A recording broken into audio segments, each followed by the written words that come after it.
right? Well, I guess we've smashed the record button now. Not too sure how to start these things. But did you wanna take a shot on one of your topics first, or? Sure. So, basically, for anybody listening, I guess we're just gonna bounce some questions off of each other, really kind of digging into things that we like to think we have expertise in. Brett actually does have expertise in some of the things we'll talk about, whereas I just have a general background awareness. My expertise is very loose. Very loose. So, yeah, I mean, I guess we'll just fire questions, and then as soon as the conversation kind of fizzles, the other person can ask someone a question. So yeah, and then if something interesting comes out of the question too. Yeah, we'll just dive down it. Session. Pretty much. So the first thing I was curious I'm just gonna grab a club soda. Do you want? Sure. No, I'm good, thanks. Okay. First thing you were curious about was you doing BJJ. For those listening, Brett has recently joined Eddie Bravo's BJJ club. And 10th Planet Jiu-Jitsu. No, 2 months into some Brazilian Jiu-Jitsu. 2 months into the sport, doing it 3 days a week? 3 days a week, yeah. 3 days a week. I don't know much about BJJ, so maybe I was curious to get a little background first about what it is a typical week would look like. If the days differ, if all the days are the same, then you could maybe give a rundown on what one day looks like. Yeah, sure. And then I was hoping to just ask you about how it's been for you and any lessons you've taken from the mat. Okay.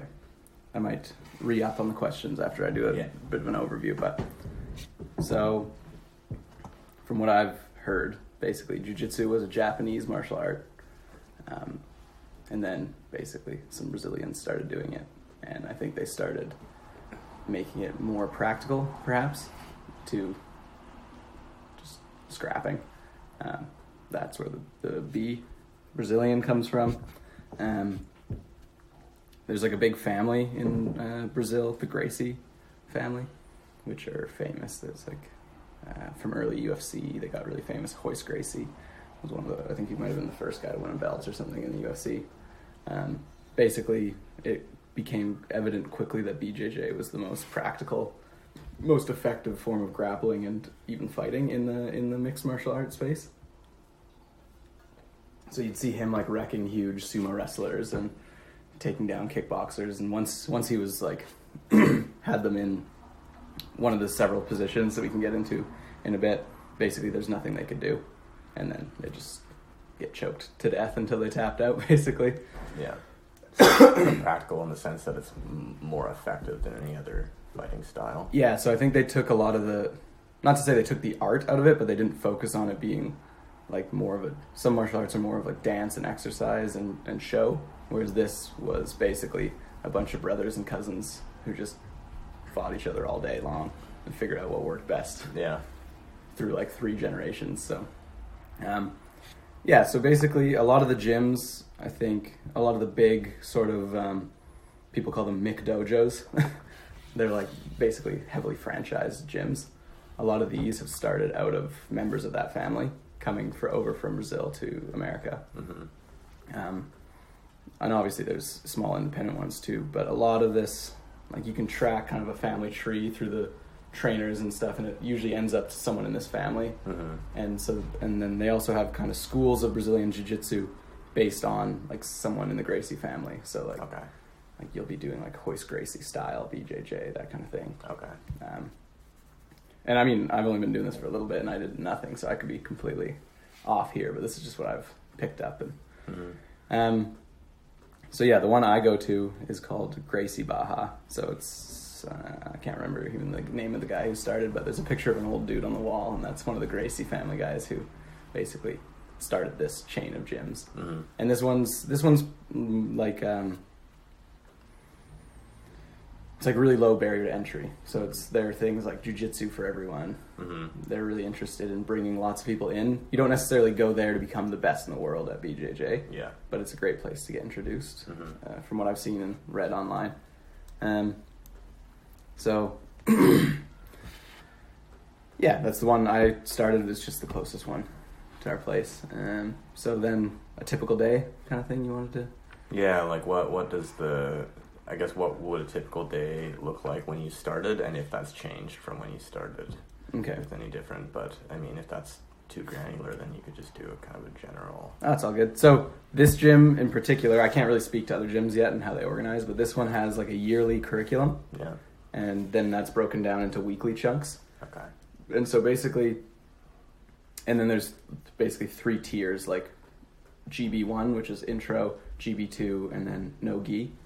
So no gi, you're wearing different clothing, and we can get back to that because there's some technical differences, or a lot of technical differences there. But basically, GB1 or 2 both have their set weekly curriculum that builds into their yearly curriculum, and it's kind of circular. So every 2 months or so, you'll come back and touch on like things you did. Okay. And so far it seems like a pretty good way to do it. So you're never not seeing or not drilling a certain move for like 6 months at a time. Right. And then the lessons build on themselves throughout the year and then kind of reset. And I imagine they rework the curriculum every year probably. Okay. So go ahead. When you join, are you joining as part of a cohort, or are you training with others who are at different stages of the curriculum? Yeah, good question. I was wondering that when I started. Yeah. And so basically you just join and you just enter the curriculum. Okay. As though you're like jumping into a tube that's floating down a river kind of thing. Which, I mean, probably has its good and bad. You definitely get thrown into the mix a lot quicker, which I liked. Mm-hmm. And so yeah, like my first thing, you show up because you get like a free intro lesson or a free week if you want to try it out. So you show up, they give you a gi, which is like a kimono kind of thing. Mm-hmm. Yeah, just a coat, pants, belt, basically. Yeah. So you slap that on, and then basically you join. Everyone kind of lines up by your ranking. That's the thing. And we say hey, kind of like we give praise to the dude who started. It's like you just like bow to him, bow to your sensei, bow to everyone else, and then you get started on a warm up. So we kind of you show up 15 minutes early, bullshit on the mat for a bit. Then everyone gets like tightens up their gi and stuff. Do a warm up, and then essentially, so from what I've seen so far, there's like 2 types of lessons. There's ones where you'll just drill the entire time, and one where half of it will be broken into like sparring. Okay. So actual like full on practice, practice fighting, I guess. Yeah. And so when I started, the first week was all full drilling, and so I got lucky because 2 other guys had started who were basically my height, weight, and then they had just started as well. Nice. So it was like we kind of just would drill to us 3 together, and then we wouldn't. They don't throw you against like the blue belt in the class right away, basically. Mm-hmm. So I think that especially at these bigger gyms, because the curriculum's kind of just dispersed to the different instructors, it probably varies widely based on your instructor. So I got pretty lucky. The guy I go to is awesome. So like he's really good, really helpful, really good at the sport. And then he's also aware of like I don't know what you call it, like the politics of the skill level. So like he'll put you with the guys you're going to learn the quickest with, and then as soon as he realizes, okay, you're good enough, you're ready now to like go against this guy who's actually good, and you'll learn faster. So I think he's expediting learning well that way. But yeah, so of the 2 types of classes, say you're just live drilling, basically he'll pull the most experienced guy for an example, and he'll show us a move. So whether it's how to escape from a certain guard, a certain half guard, so that's like a place of disadvantage essentially. So it'll be like how to escape from a place of disadvantage, or how to finish your opponent from a place of advantage. Okay. So submit someone from full guard, for example, might be something. And yeah, so we'll do maybe 3 of those throughout an hour class. So the warm-up takes about 15 minutes, depending on how sadistic he's feeling that day. And then he'll show a move, we'll drill it, and you kind of go like 50% with the person you're drilling it with. And then as you go through the move, you start doing faster and faster, and then you'll ask your partner to start resisting a little more. Okay. And then so we'll practice those 3 moves, and generally they'll all be related and build upon each other. So it'll be like, all right, here's a move to get from where the opponent has you in mount, and you escape and get to side control. So essentially mount is you're on your back, and they're mounting you by having their knees over your chest, or like straddling your chest. And then so he'll show us a move to get out from under them and like put them on their back. And then the next move he'll show us after 15 minutes of drilling that will be how to get from the side control into mount on them now. So basically you flipped your position, and then the third thing he'll show us that class is how to then like get a certain submission from there. Okay. And then this is the point where it kind of branches. Either he'll say, okay, now we're just going to have an open mat and you guys are going to spar, get into partners, 5-minute rounds, just have at it. Or it'll be what I think is called live drilling. And that's like you go 100%, but it's not free. Like you'll set up from that position we learned the escape from. So it'll be like, all right, get with your partner. One person goes on the bottom, one person goes on the top. Your goal is to get out of, say, the mount. And if you can, submit the person who is on top. The person on top, your goal is to stay in that mount and submit them from up there if you can. Right. And then if either of you succeed in that goal, you just reset and you do a 2-minute round. Excuse me. And then at the end of the 2 minutes, you'll switch. So that's live drilling, and then whereas sparring would just be free 5 minutes. Yeah. Have at it. You reset every time someone submits the other person.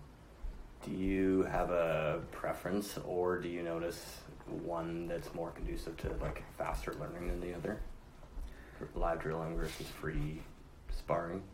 I think it's one of those things where you definitely need both, but I think it's easy to fall into the trap of wanting to spar all the time. And I think that, I mean, again, only 2 months, but I feel like it should be more of like an 60-40 split between drilling and sparring, maybe even 80-20 or somewhere in between there. What makes you say that? Is it in terms of structure and practicing the particular moves as opposed to just... it's more habit building, I think, for me, because it's like I think about the golf a lot. Like the best practice happens on the course. Much like I think the best practice happens in an actual fight. So like tournaments, you probably gain the most experience from. But I think that you'll only gain that really good experience if you spend 80% of the other time like drilling the technical fundamentals. Much like at a driving range, working on your swing, making sure it's in the right plane, that sort of thing. Just because if you're always fighting, if you are deficient in some of those technical things, you might develop really bad habits to try and like overcome your shortcomings there, and which might hamper your long-term growth. So, I mean, much like any sport, I think, really, like hockey, you got to shoot pucks. Yeah. You can't just play games all the time. You got to do power skating. Yeah. That sort of thing. Yeah, if I'm playing hockey and I'm skating without a full stride, or I'm shooting without putting my weight into it, and I'm doing that repetitively in a game style without practicing those things in practice, then I've created a habit pretty soon that I have to first undo before I want to get better again. So you're saying that if you train the specific actions and then that is the majority of your time, and then the other 20 to 40%, let's say, is on applying it in the field, is probably better than the reverse. Where you're exactly. Maybe practicing worse habits, but you're having more fun doing it maybe sometimes. Yeah, and I mean, there's definitely something to be said just for being in those actual fight situations for your mental game and that sort of thing. So I don't think even though there's relative weights on how much time you should be spending, I wouldn't say one's more important than the other. I'd just say that you need to weight those relatively as far as time spent doing them goes. And then anytime you're off of that target, I think is when the other might become important. Right. If that makes sense. So maintaining a balance is exactly the key. But so, and I can see that that's built into the curriculum at this gym as well, which is part of why I think it's probably the effective way. Because you can see, just like for the first 2 weeks, I didn't do any sparring. It was like for the first few lessons, he'd actually take us new guys up to the side and say, just keep practicing your loose drills, like not even full on effort, basically. And then after the 2 weeks, it was like, okay, now start live drilling, And then once a week we started sparring, and then now it's like every second lesson probably we'll spar. Also, I go in the morning too, so it does depend sometimes how many people show up for what you can do. Right. But, yeah. If you're practicing specific moves, does it ever get boring? Doing them over and over, repeating them over and over again like that, as opposed to live drilling, which is more dynamic? Yeah, so for me so far, because I'm so new, it's all been new, basically. So I've only done most moves like 2 times. So for me, I'm still having trouble even like executing completely correctly. Yeah. And I find I don't get bored if it's something I'm not doing like, correctly yet. So for me, not so far, but I could certainly see like there's certain things like throwing a triangle up. It's maybe you've seen like it's like a leg lock where you basically get their head like in between your like right on your fucking dick right there. Yeah, I think Kieran put me there one time. Yeah, Kieran might have put you in a triangle. It's pretty common in UFC as well, but so like you'll just sit there, practice throwing your legs up back and forth doing triangles. And so that kind of thing, yeah, it's boring, but right. I'm thinking back to when I was learning boxing, and it was our whole hockey team learning boxing, and so he would basically just have us all hitting bags. Yeah. And they had like 8 bags in the gym or whatever, so there'd be one person on each side, but there was never anybody correcting us. Right. So you're really just throwing your knuckles and not knowing, into a bag, not knowing how to correct it, yeah, or not knowing if you're doing it properly, and then even if you were to know that, you wouldn't know how to correct it necessarily. Yeah. So I think the difference for you, what it sounds like, is that you actually know that there's enough structure in the program where you know there's things you need to work on. Exactly. And identify those, whether there's a teacher there or you're identifying it on your own. So yeah, it's especially nice that the class isn't all newbies, because if I'm doing the drills with a blue belt, he'll actually show me, no, you need to have your weight here, you need your leg an inch further down here, or else this will happen to you. And then and so it's extremely effective. Like it's a really enjoyable thing to learn, because the consequences are applied immediately when you screw up. Yeah. And they're like, oh, my esophagus is getting crushed. Yeah. This sucks. Yeah. So it's like, it's just like bang, bang, bang. Pretty strong feedback loop. Yeah. Certainly. Meaning you'll die if you don't do it properly. Yeah. A real fight. Yeah. But yeah, and our teacher's great. Like, he's always bouncing around between each partner. And like if he sees something wrong, he'll just like chuck one of you off and jump in with us. Oh wow! So he's rolling the whole time with us. Yeah. So it's really enjoyable. That's cool. Yeah. And so I mean, obviously some people aren't like that, but from what I've seen, just like on Reddit, on r/BJJ and stuff, it seems like all instructors worth their salt are. The thing is, they're still students too, right? And I think that the teaching is part of them progressing past black belt. Right. So. Yeah, it's just all students teaching each other and working with each other, which I think is a really effective education model, really. Yeah, and they probably, like you say, they probably enjoy doing it too. Yeah, well, that's what he says. He always says, he's like, this is the best part of my day. Like, I'm here, I get a free pass to this, I get paid, and I love just kicking your guys' asses all morning. So, do you have a sense for you mentioned earlier, like, that he might have a mental model for how he pairs people together based on skill level. Do you have a sense for like what criteria he might use in terms of helping people progress? Because I can see that like you would want people to be pretty close in skill level, but you might want one person to be a bit better than the other, and then you might want that role to be different in the next pairing for each person, so that you're not always on the low rung. You're sometimes stronger, faster. You're sometimes not. Yeah. So I think that especially in the case of our morning class, when he has the people to do it, I've noticed that he'll... Essentially, the goal is cycle everyone through everyone. But I think for my professor that I've noticed, the thing that is very good that he's done is that the timing. So while he wants to get everyone with everyone, he'll put 2 people who are new and then spend extra time while they're drilling right there. And then once he sees like your timing's getting a little better or your confidence is getting increased, he'll pair you with either a bigger person or someone who's much higher belt, so that you can, like you say, if you're starting to take advantage of the people at your level or below your level, then it's time for you to like put your feet to the fire and have it flipped right on his head. Right. So I'd say that's probably the biggest thing, is just like those like he just flips you. Basically, it never lets you get complacent. Is what I would say. Mm-hmm. It seems his goal is with his Yeah. moving you between people. Yeah. Do you find there's like a parallel between your physical ability and like your ego, if you will, like in terms of like you get your ass kicked? Oh yeah. And then Oh yeah. This is like it's a constant battle with yourself. absolutely, and I'm sure we'll talk about this again. But like ego death is great on the mat. Like you realize pretty quickly because it's like I fancy myself stronger and in better shape than a lot of the guys there. Yeah. But the blue belts doesn't matter. Yeah. Like maybe I can hold my arms together for like a couple seconds longer, but that extra strain it took is just gassing me out later for them to more easily just manipulate basically my neck. Yeah. But yeah, definitely so. Sounds like me in the climbing. Sorry, go ahead. Oh, good. Yeah. I was gonna say, it sounds like me on the climbing wall. Yeah, I had the same thing with climbing Consider as well. myself like probably stronger in the weight room than a lot of the people there. Yeah. And they'll just climb me up and down all day long. Yeah, that's why I've pretty much, it's like climbing and BJJ are why I've moved away from like traditional bodybuilding, like weightlifting. Yeah. It's just like, oh, this isn't the best way. Yeah, yeah.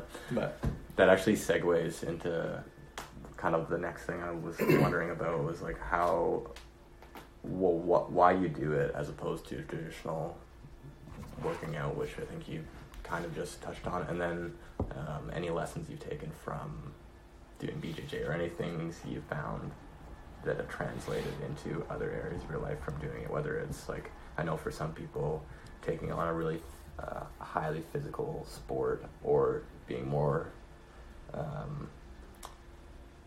being better at self-defense like gives them a lot of confidence, but it doesn't have to be confidence, it can be anything, but that's an example of, are there anything yeah, definitely that you take from it?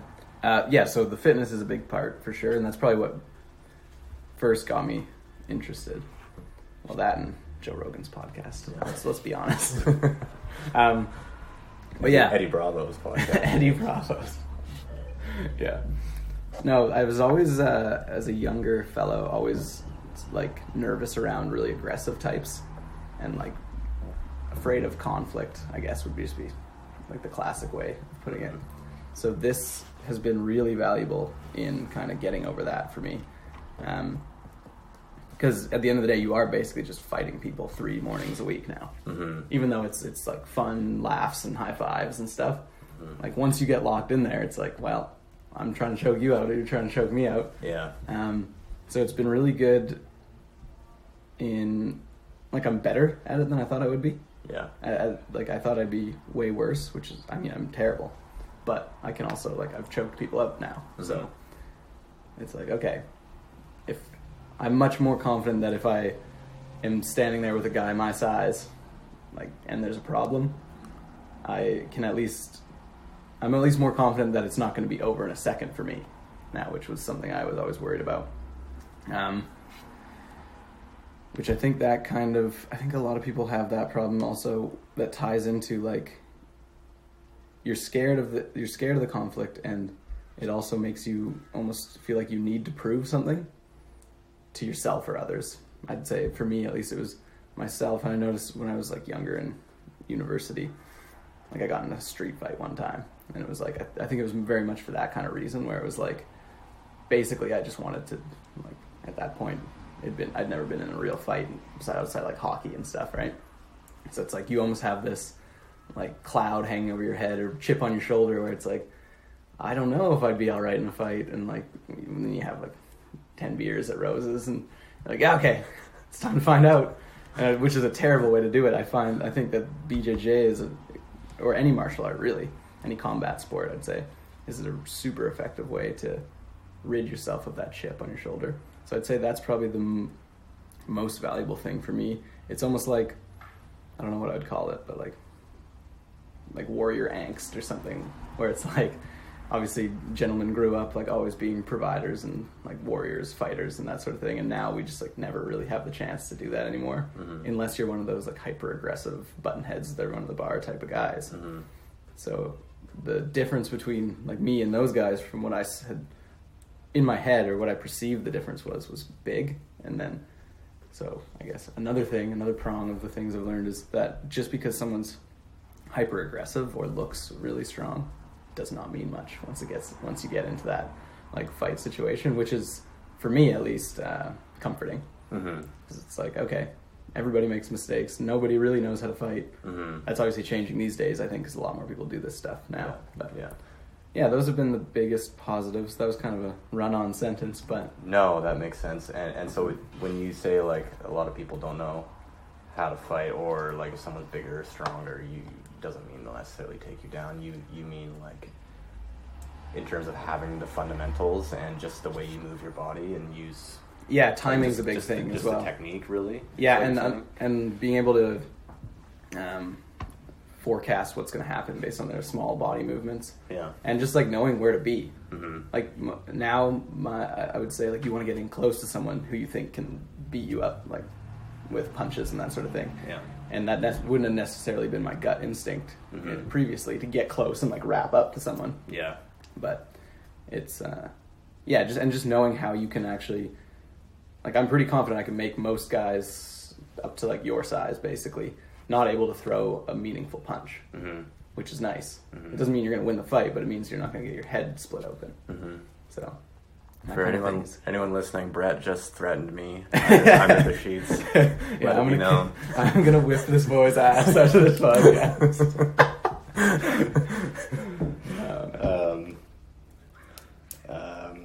And then my other question was, do you think that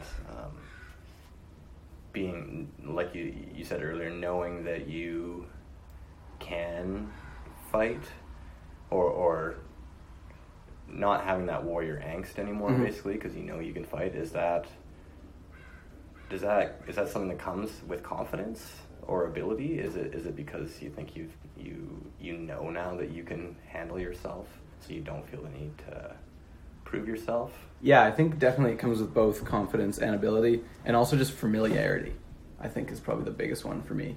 Because outside of hockey, I didn't really have any violent or like combat outlets besides like whipping Mitchell and Callum's asses. Those are my younger brothers, Yeah. for those who do not know. So yeah, it's just like familiarity with uncomfortable and physical situations has Mm-hmm. been the biggest thing that reduces that for me. Mm-hmm. And I mean, I've never been a very aggressive guy, so I feel like as far as it goes, I've had those things relatively small amounts. Mm-hmm. It exemplified with the fact I've only really been in one fight. And I think stupid fights like that come of those things, or the lack thereof. Yeah. Right? Yeah. Yeah. Obviously not every single one, but Yeah. sometimes you have to do what you have to do. But Yeah. And do you notice that translating into any other things where like maybe you would have been averse to conflict, like, let's say non-physical things? Yeah, so I'm glad you asked that, definitely. So I find even after just these 2 months at work, I'm like, that work's just a good example. And not that there's confrontation really at work, but it's like I have no problem just speaking my mind. Not that I did before, but I'd say I'm much more realistic about what consequences for actions are now. What do you If mean that by means. So basically, like, I would have been previously, I would be maybe caught up. Say I wanted to say something at work, and BJJ's not the only thing that's helped with this, but I think it's part of it.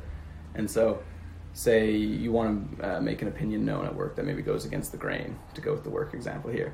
I would have spent more time thinking about it and worrying about how to do it, Mhm. whereas now I have a much easier time just saying, oh, here it is. Full transparency, this is what I think. Yeah. So Deal with it.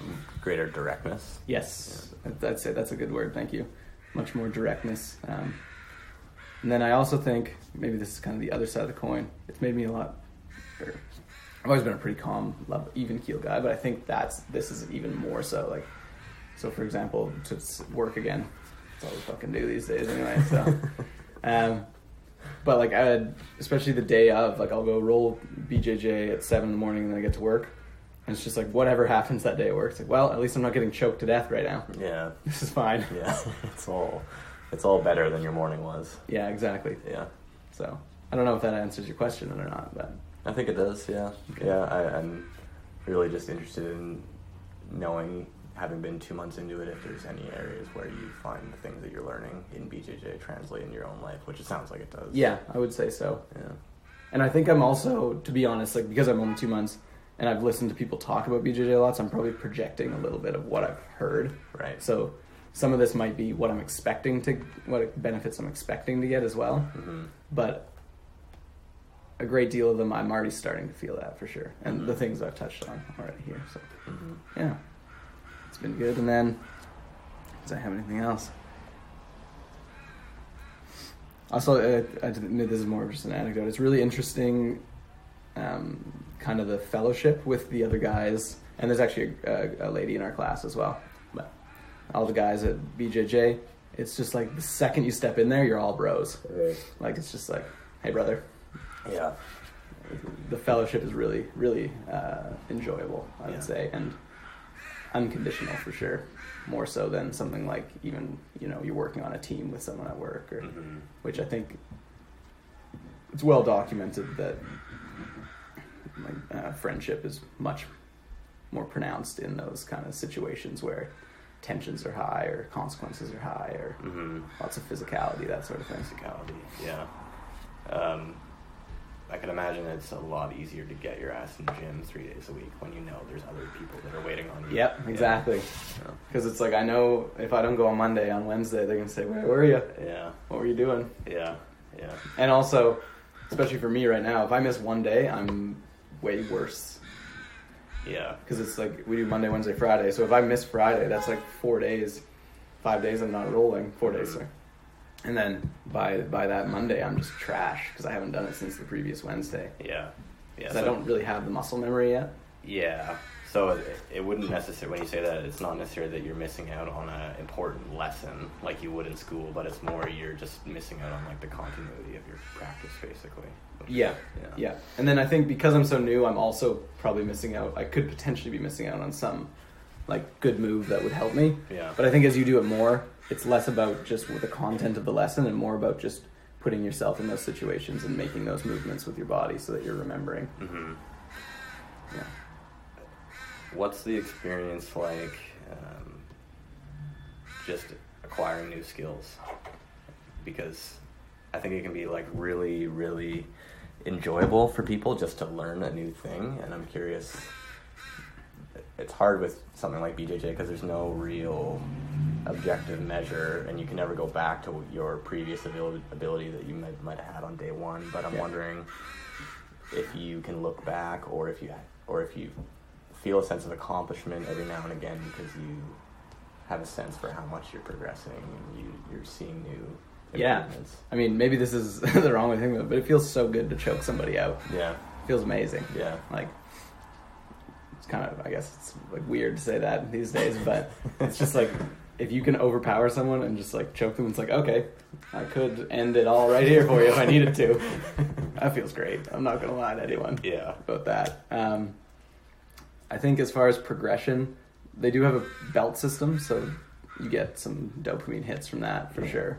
Yeah. And I think at the lower ends, that's more just like you're showing up. Yeah. Like they'll give you your next ranks just for showing up when you're a white belt kind of thing. It's from what I see. And then I think it starts to get tied to performing in competitions, certain moves. And then I think when you get to the upper reaches, it's like teaching, passing on knowledge, winning competitions, that sort of thing. So that's like their go-to metric. For me, though, it's just the thing that has been best for me is the increasing comfort I feel in poor positions or in the sparring situation.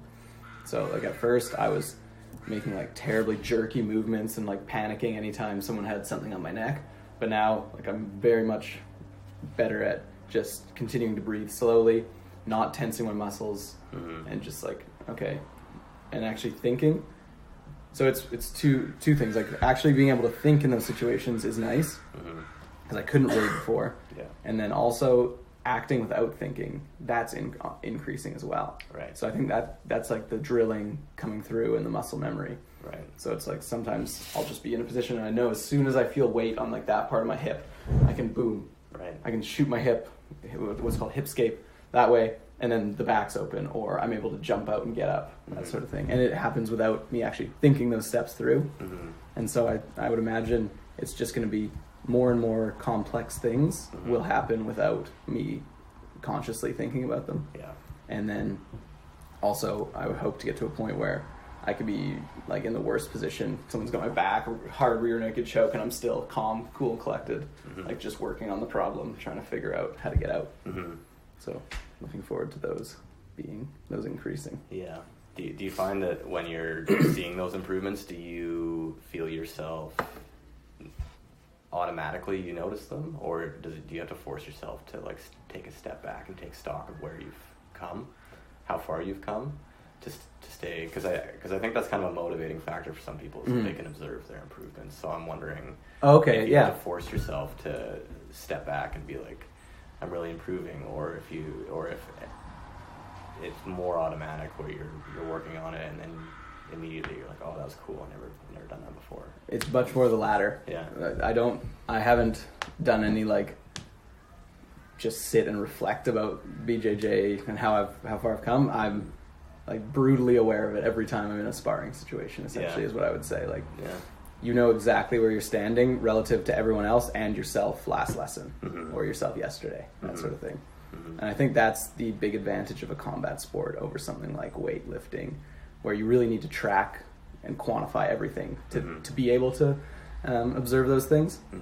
At least for me, I find it hard to stick to something like weightlifting unless I have all the numbers right there and I'm looking at a graph line going up, right? Whereas BJJ, I don't need to track. And I'm someone who loves tracking like data or quantifying things. I feel no need to do that here. Yeah. But I'm still feeling the same benefit as though I were doing that for something like weightlifting. Right. If that makes sense. Yeah. So basically, like, yeah, the condition of my throat at the end of the lesson is enough quantification.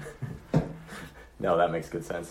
I think it's a good metric for like knowing whether something's really worth sticking to, is if you're just kind of, I don't know if it's the same thing as intrinsic motivation, but it's like whatever you're doing, you're enjoying enough that it's like, it's tied to your motivation, or you're recognizing it right away rather than having to like intellectually quantify things and do this mental exercise where you justify to yourself that it is worth continuing to do. Yeah. And I think it probably comes into some like crazy evolutionary stuff but I think just the fact that you're like being so close with another person and wrapped up with them, I think you have much higher acuity to those kind of things than like, I don't really know how to explain this, but basically I find the feedback is so much more instantaneous. Like I could do a bench set and then afterwards I'll be like, okay, I look at the numbers, okay, I didn't do a great bench set. Whereas if I go to get someone an arm bar, if my weight's off or anything, even at this point, 2 months, I can feel like, as I'm stepping over, I'm like, this isn't going to work. So I don't know if that has to do with just like the fact that you're interfacing directly with another person as opposed to inanimate objects and that sort of thing. Right. It might just be that there's way more feedback when you're wrapped up with another person, right? Like, because all their weight's pushing on you, they're pulling, all that sort of thing. You can see the look on their face, that sort of thing. Yeah. I think it's definitely something to think about more, though. It's interesting. Yeah, that is, what you're saying is making sense, because if we continue with the weightlifting example, there's really no feedback mechanism. No. It's kind of this open-ended thing, and it's whatever you want it to be, whereas with something like BJJ, you know right away whether or not you've succeeded based on whether you've choked someone out or they've choked you out. Yes, or exactly. You've executed a move and they haven't. So I think that's probably, at least in part, what's going on there. But, and there's absolutely no faking it in these combat sports either, right? Yeah. Because it's like, when you're weightlifting, you can you're having a beer with the guys. Yeah, I deadlifted 850, I think it was. When in reality it was like 600, and you just want to sound good. Yeah. Where it's like you say that, and then someone can be like, well, okay. Yeah. Let's roll right now. Let's see if you're a black belt. Yeah. I think there's definitely there's no room to lie to yourself in BJJ, which I find. I mean, I find that I have that problem in a lot of things in my life. Is whenever I'm having trouble progressing at something, it usually comes back to I've been lying to myself about how I'm doing or how I'm doing it or some sort of thing. I think a lot of problems in life come from just lying to yourself, really. Yeah. Whereas I don't think in this sport there's any chance to do that. Because if you're doing the sport, it's with another person. you might say you're a black belt, like, against dummies, but no one's going to give a fuck about that. Yeah, exactly. So you're either not doing it, or you're doing it and not able to lie to yourself. Yeah. In my opinion. Yeah. So. Cool. Really like that. I know we had a bunch of topics we wanted to chat about today, so... Yeah, we popped off on there for a little bit. We could move on, Sounds good. I was reading your Reddit post, actually, again, the other night, if you wouldn't mind. Yeah. Digging into that a little bit. Yeah, sounds good to me. Cool. It was, So yeah, give a little context, I guess you wrote we have a bi-weekly submission with some friends where we do creative works, and this was one of Liam's, and it was... Yeah, so I actually don't think I've read it since I submitted it. It's kind of one of those things where I just want to bury my head in the sand and not hear anyone's feedback on it. But I wrote this post about developing a strategy for increasing your savings rate in terms of saving your money. This might take a bit of a memory jog because actually, as I said, I haven't read over it too much, but the gist of it is that I think a lot of people make their savings rates, saving money is a chore for them. And it's a really challenging thing to do, and it's something they have to put a constant amount of effort in, and it's like going to a job they hate. They don't want to do it, but they know they need to do it, or they should do it, which I don't think is the right way to think about savings. So this post I wrote was really just kind of outlining a strategy for making savings. Fun might be a bit of a generous term, but making saving your money a little more enjoyable and something that you are doing more automatically through actually developing good habits and making yourself feel good about saving rather than holding a knife to your in one hand to your other hand as you reach for your wallet. So really it was just about kind of telling people, giving some practical advice for, if you're in debt, there's a number of things you should do first, and then after that you should really develop this strategy which focuses on implementing,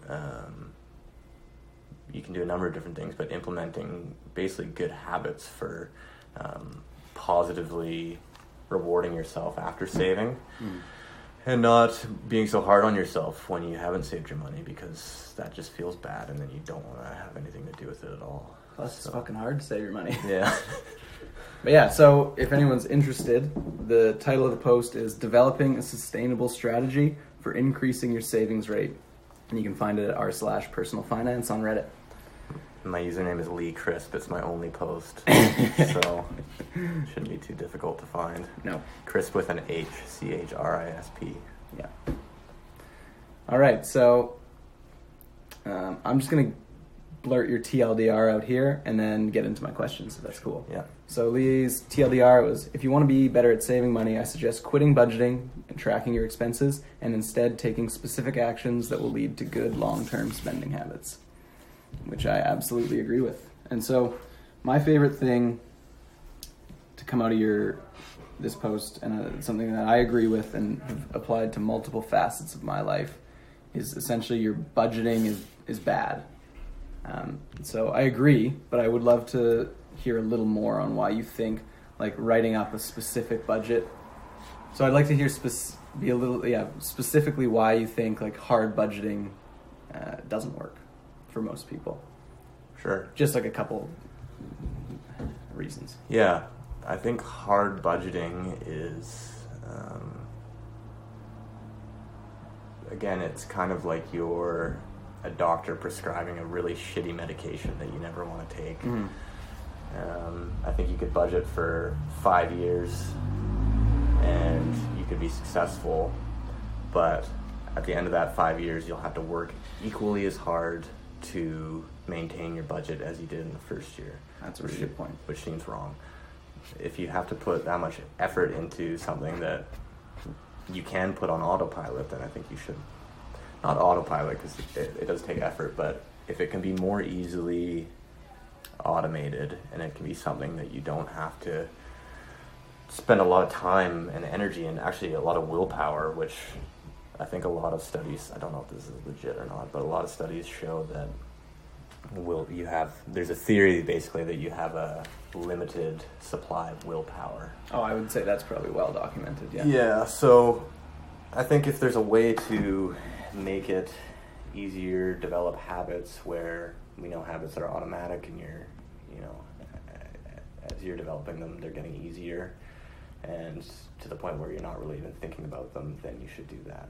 Cool. Unless saving is something that you really derive a lot of joy from. There's a couple sick motherfuckers out there, but it's a sick fucking sick ideology, men and I will challenge it to the day I die. But if you do enjoy that, then the power to you. But I've never met anyone, and I can't create a fictitious character in my mind who would ever be into that kind of thing. So that's kind of the general gist. I hope that answers your question. Cool, yeah, absolutely. And I totally agree. And I actually, just to add to that, I think, and I mentioned I apply that kind of thinking to other things. When I was a fat dude for a while, and I needed to lose weight, I kind of applied the same thing to dieting. Like, I thought dieting would never work. Yeah. And in fact, I tried to, and it didn't really work for me. Like, having that strict, rigid framework, I think it just sets you up for failure. And there's no way to... I can close that window if you want. No, it's all good. All right. There's no way you're basically not gonna be getting any dopamine hits out of those kind of situations, right? Mm-hmm. So I think it's just a terrible loop to get in, and it's something that you have to apply tons of effort to stay in, which is what I think you were getting at if you can unload more of that into an automated or unconscious kind of decision making process, you're gonna be better for it. Mm-hmm. Mm-hmm. And I mean, I think to stick with the diet parallel. I mean, first of all, do you agree with that diet is a good parallel to budgeting? Yeah, I think in that sense it is, because, as you said, you're setting yourself up for failure. So if you have this strict diet, that doesn't leave room for anything dynamic in your life. Mm-hmm. So if your day changes and you can't stick to that diet, then you've as you said, you've failed. Yeah. You've failed yourself. But have you failed yourself? No. Like, you had one bad meal. That's definitely not going to change the course you're on. But as soon as it's framed that way as, I didn't stick to my diet, then you have created this negative association with the plan you're on, and it's a lot easier to get down on yourself when you have that kind of standard that if you don't hit it, then you're screwed. It's a lot easier for the next meal to be unhealthy too, because it's like, what's the point? Yeah, so I think something that I've been thinking about a little bit is those kind of plans almost incentivize staying out of the plan. In that, like, you're not... I'm going to have a hard time articulating this for sure. But just like you say, like, you're almost like... You get into like a kind of a spiral where it's like, well, I didn't get that meal, so this day's gone, so I might as well just keep going as I am this day, and then, this day's gone, so now I'm not going to hit my week goal, so fuck it. Mm-hmm. I'll just eat a Donnie's every day this week now. Yeah. Obviously a terrible example, but... Similarly, if I have a budget to stay under $1,000 of spending in a month, and I'm 2 weeks in and I get to $1,005, what's the point?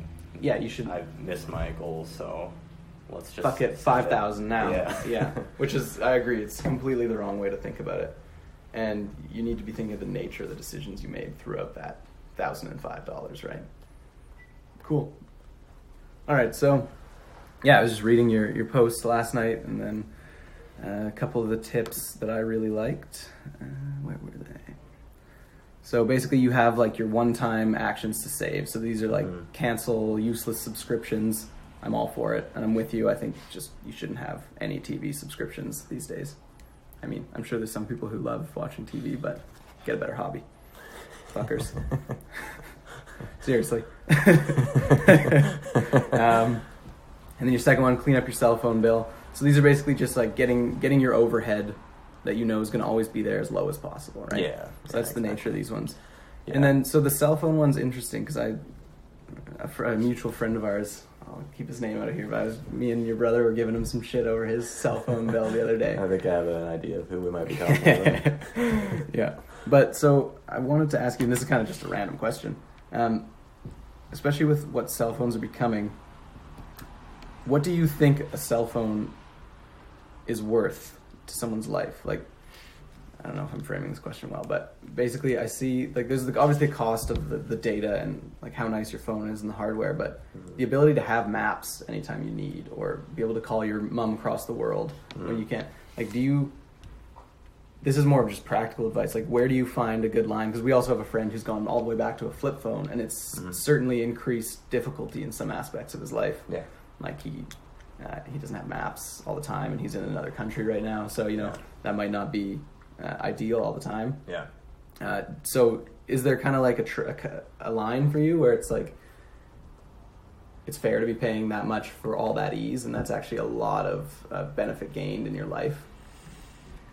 Yeah, I've never thought too much about this before, so excuse me while I muddle through this answer. Well, and we can circle back too. Yeah. No worries. No. This is good. I think. Could you maybe repeat the question or ask it in a slightly different way if possible? Oh yeah, for sure. Because it's not a very good question. I'll admit. It's basically just me musing. Like, I'm thinking, because I've been thinking for a while whether I should go back to a flip phone and just have like an offline smartphone. So basically, I'm wondering, do you see a practical limit to this clean up your cell phone bill? Because if I were to take that to its finality, I would get rid of my cell phone and I would have no cell phone bill. But obviously, the $20 a month for a shitty phone, the difference there is infinite, almost infinite, right? Between not having a cell phone these days and having just a flip phone. I think that's that's night and day, right? Yeah. But then again, going from 20 to 60 a month, where you now have like enough data to do most things throughout a month. Like, so I'm wondering, what do you think of the nature of that relationship between how much you're throwing at your phone and how much you're getting out of it, and where does that taper off? Sure. I think that's a better way to phrase the question. Yeah, that makes sense. I think there's actually two conversations to have here, because I'm not trying to tell anyone how they should live in this post. Certainly not. And sorry, I should have clarified. This is me like asking you, what do you think personally for yourself? Not for in general people. Yeah, for sure. So for me, I'll still split it into those two things. So there's, how much do you care about the services that your cell phone gives you? And then there's the question of, are you willing to pay that amount? So what I was saying in this post was basically clean up your cell phone bill to the point where you're getting everything that you want and you need out of your bill, but you're not paying too much for it, because like some of the prices are just extortive, and they don't need to be if you switch to a cheaper provider. Or $110 a month. Yeah, sorry. We know you're listening.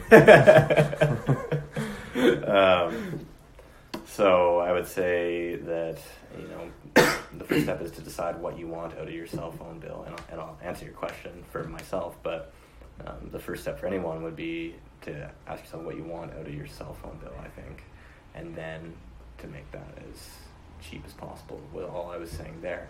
For myself, though, I think that a cell phone's actually, I'd probably pay, like, if let's say, for example, a cell phone was like, to have my plan and everything I wanted out of it was like $150 a month. For context, I pay like $50 a month right now. I'd probably still pay that if that was the cheapest price, because it adds a lot of value to my life. But I think for my own self, I don't ever stick to this, like, ever. But I would like to one day. I try to think of my phone as like a tool, and I don't want to use it for socializing, really, and I don't want to use it for distracting myself. Right. I really would use, like you mentioned, Google Maps. Like, I've had this conversation with myself before. It's like, should I get rid of a smartphone and go to a dumb phone, they call them now? And like, I would like to, but also there are some really useful things that come from having a smartphone. Certainly. So like, I don't think I'd ever do that, because I really value Google Maps. I really value being able to call people, text them when it's convenient. Yeah. I use Twitter a lot, which is like most of my reading and my news and food for thought comes from, which I don't really use a laptop for ever. Right. So I think for all those things, for those reasons, I would keep my cell phone. Yep. Your smartphone, as opposed to downgrading. As opposed to downgrading, yeah. So I'm not sure if I'm answering your question really, but... No, so to give you a little context, what I'm trying to do here is not have you give anyone specific advice, but see how you're applying your own advice to your own life. Yeah. And so this can kind of, I hope, if someone were to read this post and then hear us talking about this, it'll give them a bit of insight into you as the author and how you think about applying those to your own life. Yeah, so I think like I need data, mainly for work. Yep. So I pay for data. I pay for calling, so I can call my family who are not close to me. Okay. And then as well Twitter. I have data for that. Yeah. So it's really email, Twitter, iMessage, and I pay as little as I can for all those things. But the idea is that like I get my expenses as low as I can for those things. But let's say those expenses, the minimum for that was $150 or $200. I'd probably still pay that. As far as a hard number, you'd still find that worth it. I get a ton of value for my cell phone. Yeah. Awesome. So yeah, that's exactly what I was trying to get at there, and I think it's valuable to kind of see how you're applying those things as well. Apologies if that was too much in the weeds about cell phone plans, but I think it's a valuable. No, I stumbled through that, but I hope that answered your question. No, definitely, man, absolutely. So then I'm just going to kind of go through this post and where I had questions pop out. If that's definitely. Cool. Yeah. So then you have a couple things like if you're not in a great situation, if you're in debt, after you've got your overhead as low as possible, obviously you want to deal with those red numbers on your balance sheet, right? Yeah. And that's really from one of my fathers I never had, which is Mr. Money Mustache. Right. Yeah. It's a great finance blog, if you're wondering. He likes to think of debt as kind of an emergency, and I think that's a good way of thinking about it. Absolutely, because it's gaining interest, right? It's actively working against you, pushing if retirement's your goal, it's pushing that back. If buying a home, it's pushing that back because it's also affecting your credit negatively. So it's just all these negative factors compounding on one another. And you shouldn't even be thinking about saving or investing until debt is completely gone. Yeah. And actually, I think I'm a little maybe hardcore, but I think that you shouldn't even be thinking about investing until you know that risk of debt is gone as well. That's commonly thought of in like an emergency fund, right? Like a rainy day fund. Yeah. Yeah. Cool. So anyway, these are some good tips on debt. A lot of people don't know that you can call your credit card company and negotiate a lower rate. Yeah, and it's funny because this post got no attention whatsoever, which is fine, but it got 8 comments, and I think every of those 8 was from one person asking a question. Yep. Can you actually do this? Can you actually cancel or negotiate a lower interest rate? Yep. And is funny because it showed that people don't know you can do it. Which can really help you if you have a lot of credit card debt, but also, this is a bit of a tangent, but it was interesting to me that this whole post was about really, just help yourself do a hard thing once and think about developing a habit for saving and in the long run. And someone dug into like a really specific nitty-gritty detail that it was a suggestion, but didn't really have anything to do with the post. Yeah, it wasn't the meat and the potato. It wasn't the meat nor the potatoes of the post. It wasn't either. So I think there's a tendency with anything online in comment sections to get lost in the weeds of like nitty-gritty details. Absolutely. And miss the big picture. So that's a tangent, but that was funny. No, absolutely. And as someone who spends a lot of time on Reddit, it's no stranger to that sort of thing, right? But so I think it's important anytime you're dealing with someone who, some finance body, let's say, they're also people who want to make money. And to make money, you have to be able to pay them. If you can't pay them, they're going to make it work, right? Like they want to, obviously to a point, to facilitate your payment to them. And so I think that's a really important, and probably why it got into the weeds here, because it is a really important thing. And nobody knows about that, in my experience. So... Yeah, and it's part about empowering yourself to have control over your finances. Yeah. Like the bank, it's not the bank's money. Nope. It's your money. So absolutely.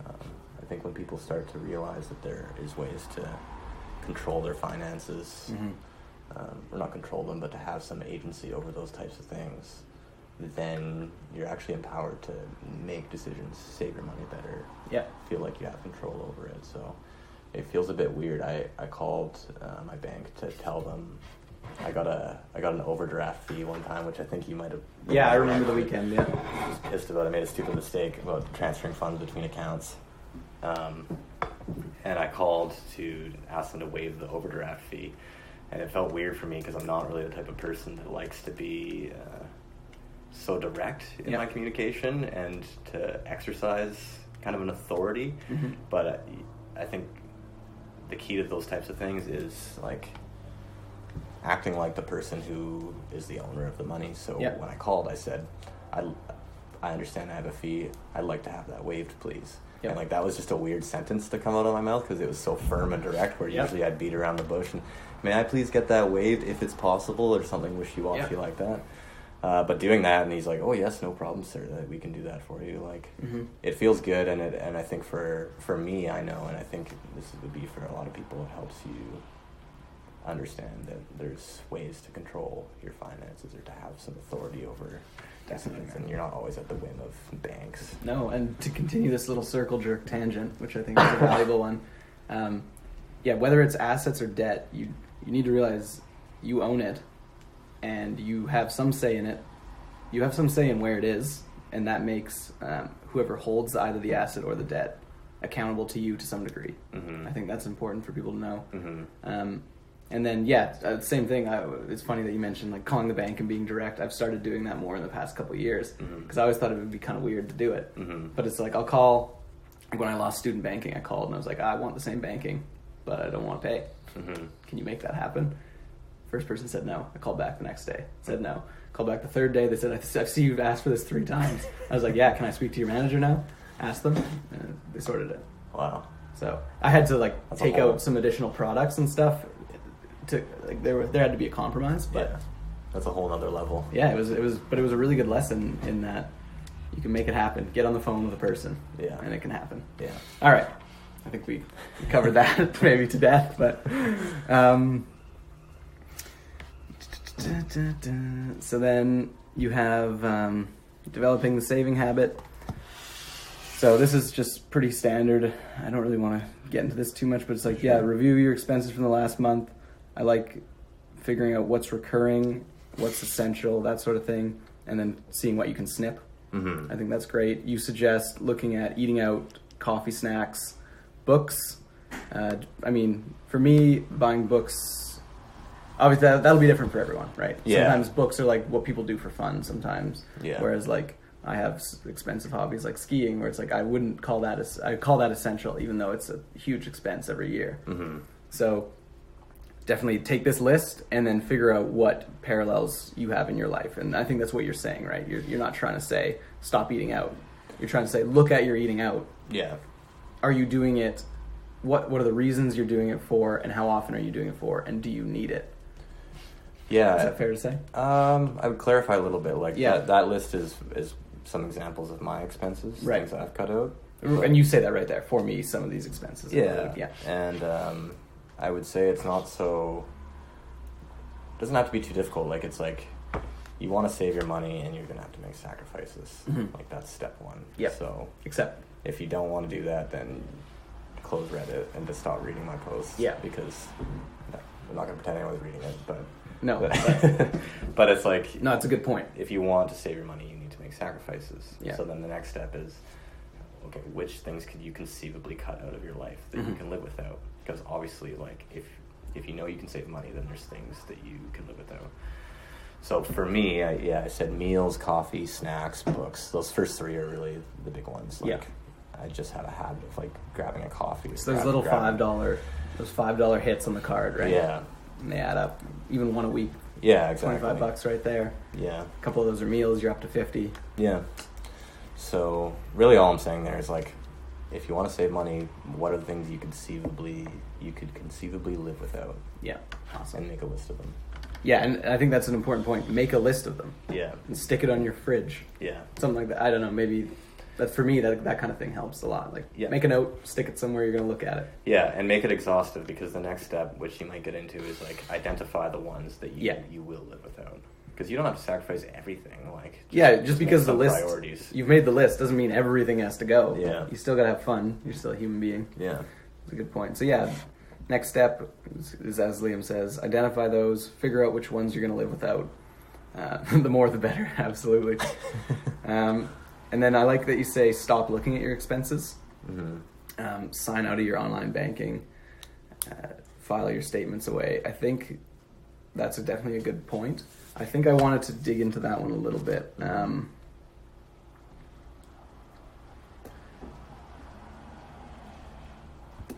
Let's circle back to that after, though. There was something I wanted to get to first. Yep.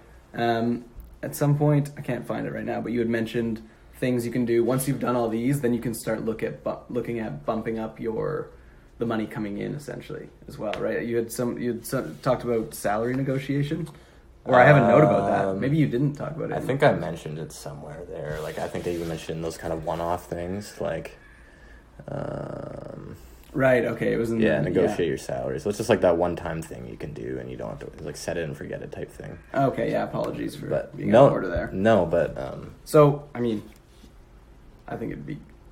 Do you have any practical tips for salary negotiation? You don't have to go way into it, but just like. Yeah, I don't have anything. Nothing to add that's gonna be better than what's out there. But like, there's this guy named Ramit Sethi, I think I'm pronouncing his name right, and he has some good YouTube videos on how to negotiate your salary and negotiate your interest rate at the bank. So that's where I got that. Cool. So from. What was his name, sorry? Ramit Sethi. RAMIT SETHI. Cool. I think that's enough there, honestly. Yeah. Because you're not a social psychologist, or neither am I. And if there's someone who's already done it, why reinvent the wheel? Yeah, exactly. And he gives like actionable steps for doing it, so it's really good. So what I would ask though, like a hard question to you is, was there one tip you found the most useful from him? And you can just give the one-liner for the tip, like. And if not, that's fair too. If it was all just kind of the package altogether. I would just say identifying your strengths. Identifying your own strengths, cool. And outlining them to whoever you answer to. So basically being able to effectively communicate and be accurate on what it is you're bringing to the company. Mm-hmm. Cool. That's awesome, man. And then I had another question, just another but you kind of already answered it. It was, what were the small things that you found most difficult to kick? And it sounds like it was the eating out, the snacks, the coffee. Yeah, and this is an ongoing thing for me. I think for everyone, always, ever.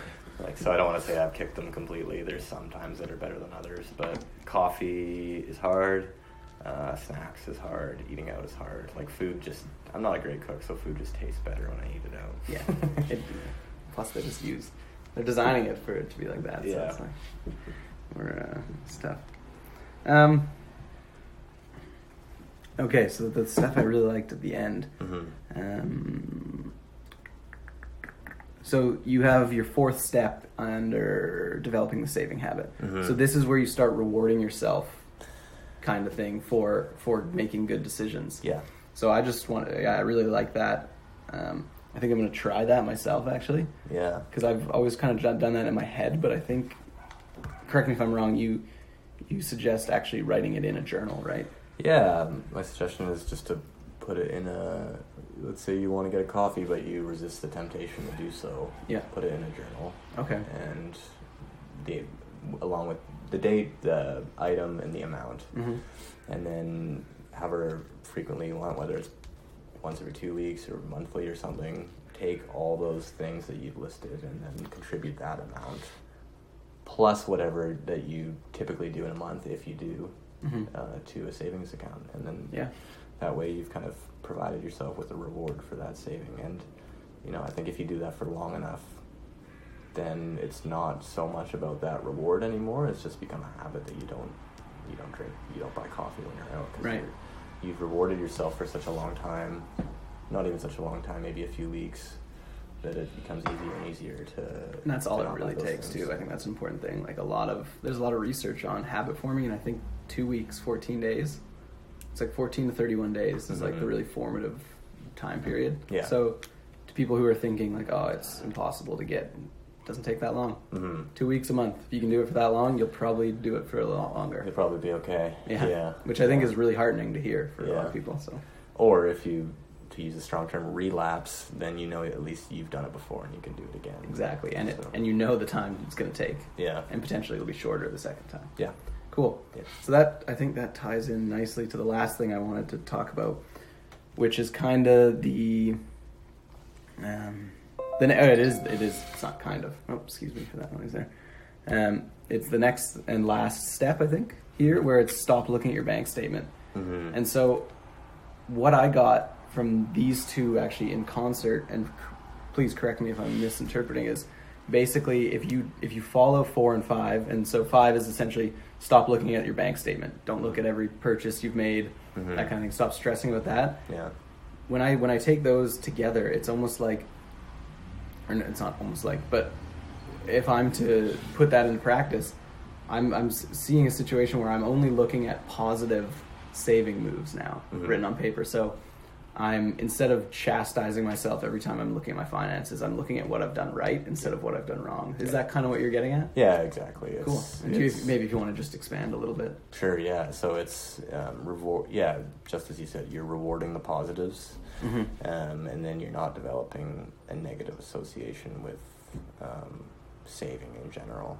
Cool. You're not making it a chore. So, yeah, as you said, in concert with each other, it's really just not making it feel so chorey and bad and punishing yourself, and then rewarding the good behaviors. So, like you said, you're kind of in a sense burying your head in the sand a little with bit, your expenses, but I think overall, assuming you're sticking, you are rewarding yourself for the saving that you're doing. You're setting yourself up for success by, incentivizing those positive things. Yeah. And not beating yourself up when you screw up. Yeah, and it's important to state that you do these things once you've done the rest of the things you've suggested. Yeah. So there's no shortcuts here. Yeah. Start saving, and then once you're in that good situation, then you're able to kind of put the rose-colored glasses on, if you will. Yeah. Is that fair to say? Like you're in just that you're looking at the things you're doing right more so than you are the things you're doing wrong, because you have that base of making the right decision. I don't know, 80% of the time. I like 80-20 whenever I think about things like this. Yeah, that's definitely right. It's not necessarily, I'm not saying don't look at your bank statement. I'm just saying, of course not. This is a shout out to all the people that are diligently tracking their expenses, and every day they're tallying their expenses or whatever system they have in place. It's for them to be just stop doing Chill. that. Look at your bank account every now and again. Make sure there aren't Make sure you're not getting defrauded. Fraudulent charges, but don't obsess over it. You can know that they're there. You can see them there, but you don't need to beat yourself up over it, and you don't need to add them all up or anything like that. Yep. Unless you're balancing negative, then you should probably sort yourself out a little. Yeah. I mean, if you haven't dealt with your debt, go back to the top of the list, bitch. Come on. You're reading ahead.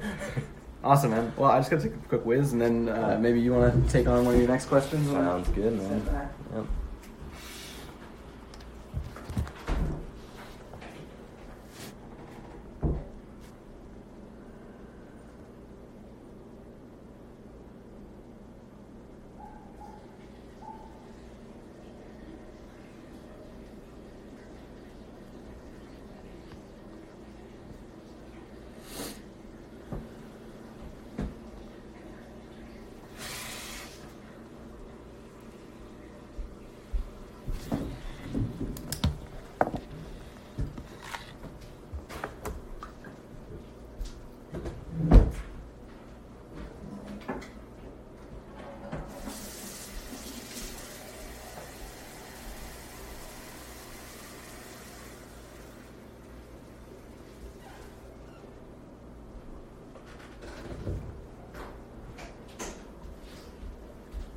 Nicole talking mad shit about me while I was gone.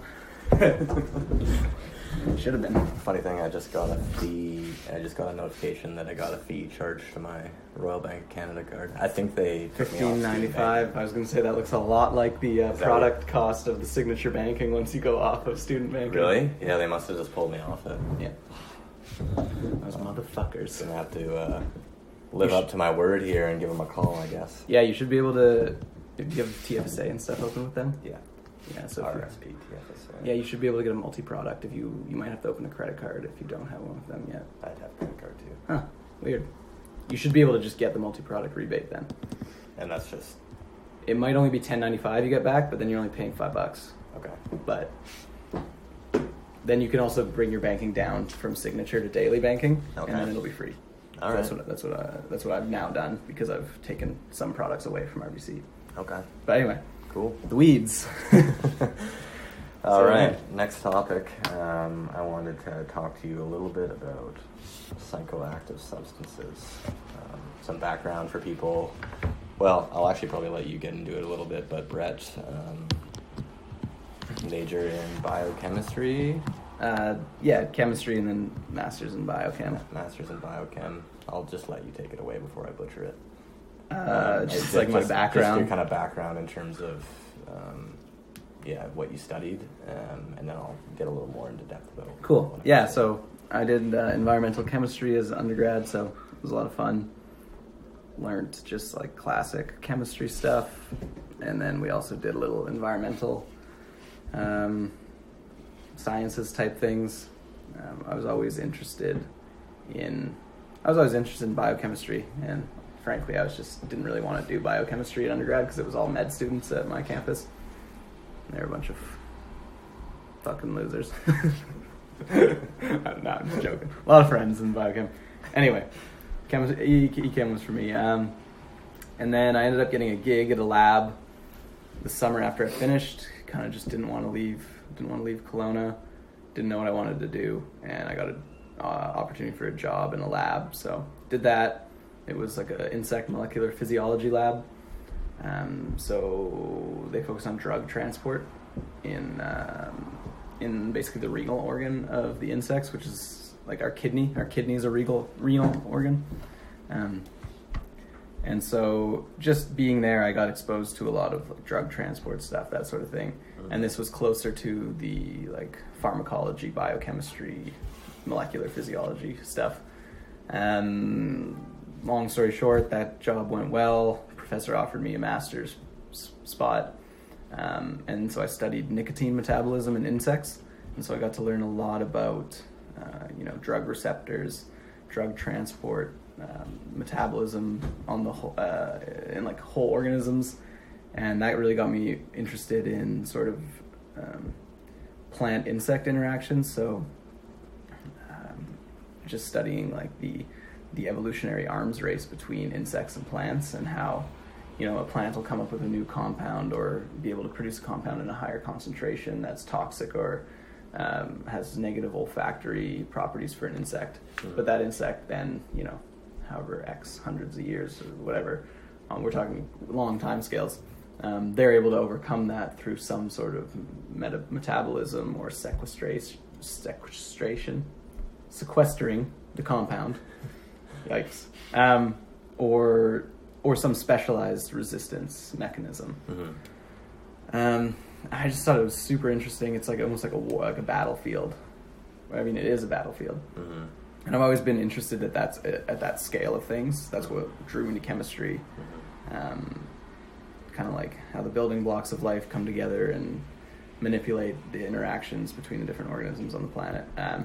So anyway, from that, I got more interested in like human plant and human drug or psychoactive compound interactions. Mm-hmm. Spent some time just reading like pharmacology textbooks because it was pretty interesting. Mm-hmm. Definitely need to brush up on that. Should have before this, but Anyway, so now I'm working at a company that does testing of cannabis for licensed producers. And so I was drawn to that field partially just because I was a good fit technically. I had a good skill set for the cannabis field. But also I'm really interested in how a plant that has these 114 plus cannabinoids, how it actually interfaces with us. I mean, if I knew more about genetics and history, I'd be trying to study like how it maybe has influenced different populations of humans throughout time. But I mean, there's great research going on there. I'm just fascinated by drugs, basically. Yeah. And professionally so, I guess you would say now. Yeah. So. And I guess my main curiosity is around I mean, there's lots of different areas we could go, but the thing I'm most interested in is the healing properties of psychoactive substances, and they all have different properties, I guess, but where your interest lies there, because I know you do have an interest in them. Yeah, definitely. So, I mean, yeah, when we talk about psychoactive, I'm just writing a little chart on this, or a little web diagram probably on this piece of paper for Liam. You guys won't see it. Sucks to be you. So you have your psychoactive, right? And then that's more like an umbrella term for, it's just a nicer way of saying drugs. For me, at least. I prefer, it's better to think of it as psychoactive. So, yeah, there's lots here. Okay. How about we narrow it down into psychedelics then? Yeah, we could, for sure. One thing I want to just, on some like neckbeardy shit on like terminology, a lot of people talk about psychoactive and they only call something psychoactive if they think of it as like a recreational drug or a drug of abuse. Okay. Which is completely the wrong way to think about psychoactive compounds. Anything that changes your behavior, your consciousness, your cognition, basically anything that has an effect on any structure or function of your brain, that's a psychoactive compound. So, you're walking in a pine tree. There's alpha-pinene is a terpene that's coming off these trees, and that's why you actually start to feel lightheaded in really thick pine trees at the top of a mountain. Apart from like Everest, it's not because of lack of oxygen, it's because of an increased concentration of these terpene compounds. Okay. And so, for example, that's a psychoactive compound. In the same way that smoking a bowl of meth is a psychoactive compound. Right. So we're not talking about differences, we're talking about degrees there. Okay. I think I'm kind of standing on my soapbox here while I have it. So it's like, think about like different psychoactive compounds. Everything are drugs. Everything we do is kind of has to do with drugs. There's neurotransmitters in your synapses in your brain. Yeah. Those are all psycho. You know what I mean? Yeah. Cool. Anyway, so you're mostly interested in like the healing properties of psychedelics. Yeah. Basically, curious because there's a lot of exciting research coming out now in terms of psychedelics healing trauma, or just therapy, MDMA therapy, MDMA assisted therapy, I should say. Yeah. Lots of people, I wouldn't say it's becoming mainstream, but definitely more familiar in the general sense, ayahuasca, iboga, things like that. So I guess really like quickly, if you could give a background on where the research, or when the research started, I guess, because it really was kind of dead for many decades, and then where it is today, or where some new developments are coming up. Okay, for sure. I would love to do that. First of all, I am not the expert on this stuff. If you want a really good breakdown of psychedelic history, look for podcasts that have Rick Doblin in them. He was on Peter Attia's The Drive recently, which was an insanely good episode. Yeah. He broke down the history of LSD, psilocybin, MDMA. So that was awesome. That would be my number one recommendation right now for that. But basically, lots of work on synthesis of these compounds, kind of like pre-World War I era, early 20th century kind of thing.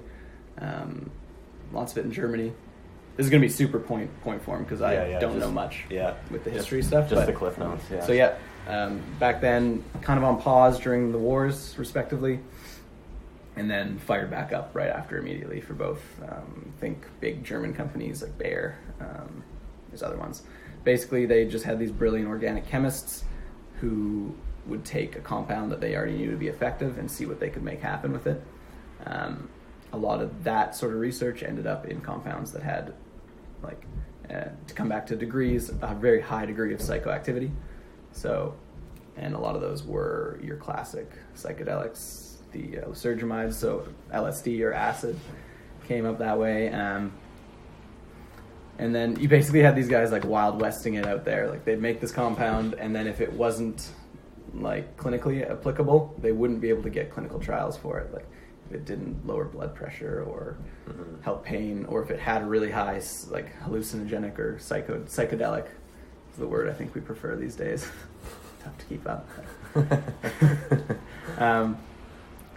It would just, they wouldn't get the money for the trials, so a lot of these guys just started eating them themselves and then writing down what would happen. And there's a classic story of the guy who first synthesized acid. He takes like some 2000x dose the first time, from what, because we take that in like microgram dosage now, right? So it's super potent. And then basically you had that all going steady, I think, and it started to ramp up actually pre-Vietnam kind of thing, pre-60s. You had stuff like the CIA and the American government started actually doing stuff. That's like MK Ultra was a big acid study. If you want to go down a rabbit hole, look up MK Ultra LSD studies, Ted Kaczynski, or the Unabomber. We won't get into that right now, but that's a good way to spend some time on the internet. Super interesting. And then basically, I mean, I wouldn't pretend to know why, but that started happening. And then all of a sudden, government and really prominent and affluent individuals started just seemingly working in opposition of these compounds. From anything like THC and cannabis, making it so that obviously took until 2018 to legalize. Destroying any chance of adult use of psychedelics, just like a black period, I guess, a blackout period, I should say, until basically now. A really good resource for all of this stuff, and where I get all my information from, is what's called MAPS, and that's the multidisciplinary approach to psychedelic studies. Rick Doblin, who I mentioned earlier, is the founder there. So they have a great resource, all the studies. So anything I'm talking about, if I mention a study or FDA clinical trials, they're the guys in charge of that, basically. They're the guys and girls getting money for that, et cetera, et cetera. So yeah, basically, I think they started early 90s, MAPS did. Okay. So yeah, it's been the big resurgence of at least like scientific and reasoned approach to this. It started again, which is where what I think is really important. I think you need to focus on the science and the medicine, and the medical application, I should say, and then adult recreational use. While I think is going to be a very positive thing that comes of this, we need to be patient, and you can't have your cake and eat it too early, I think. It's more important to help people who are struggling than to just enjoy these things for the sake of enjoyment, even though I don't think that's necessarily the case. But I think, is that kind of a bit of a breakdown? Yeah, and I think that's a helpful distinction to make for maybe the rest of this conversation, is that we're just talking about the clinical trials that we're seeing now and the research coming out of it, because you get into a lot of armchair conversation about just recreational use in general, but I think with your kind of interest and education, the conversation would be most valuable if we stuck to the clinical research. For sure, and if we go on a tangent, that's fine, or we can have another conversation strictly on that, because I think that's the recreational is, and like the anecdotes that come out of that are super interesting too, and shouldn't be overlooked. But I agree, we can stick to the sounds good for now. So the research that's coming out now, as far as I can tell, is really around, I'm only really familiar with the kind of trauma-informed research. Right, treating trauma through clinical, therapy, that they call it assisted therapy, basically. Yeah. But is there other fields of research that are going on, or is it mostly the treatment of trauma or counseling in general? There are some smaller, but the main, like the breadwinner is that, and what you're talking about is the MDMA-assisted psychotherapy.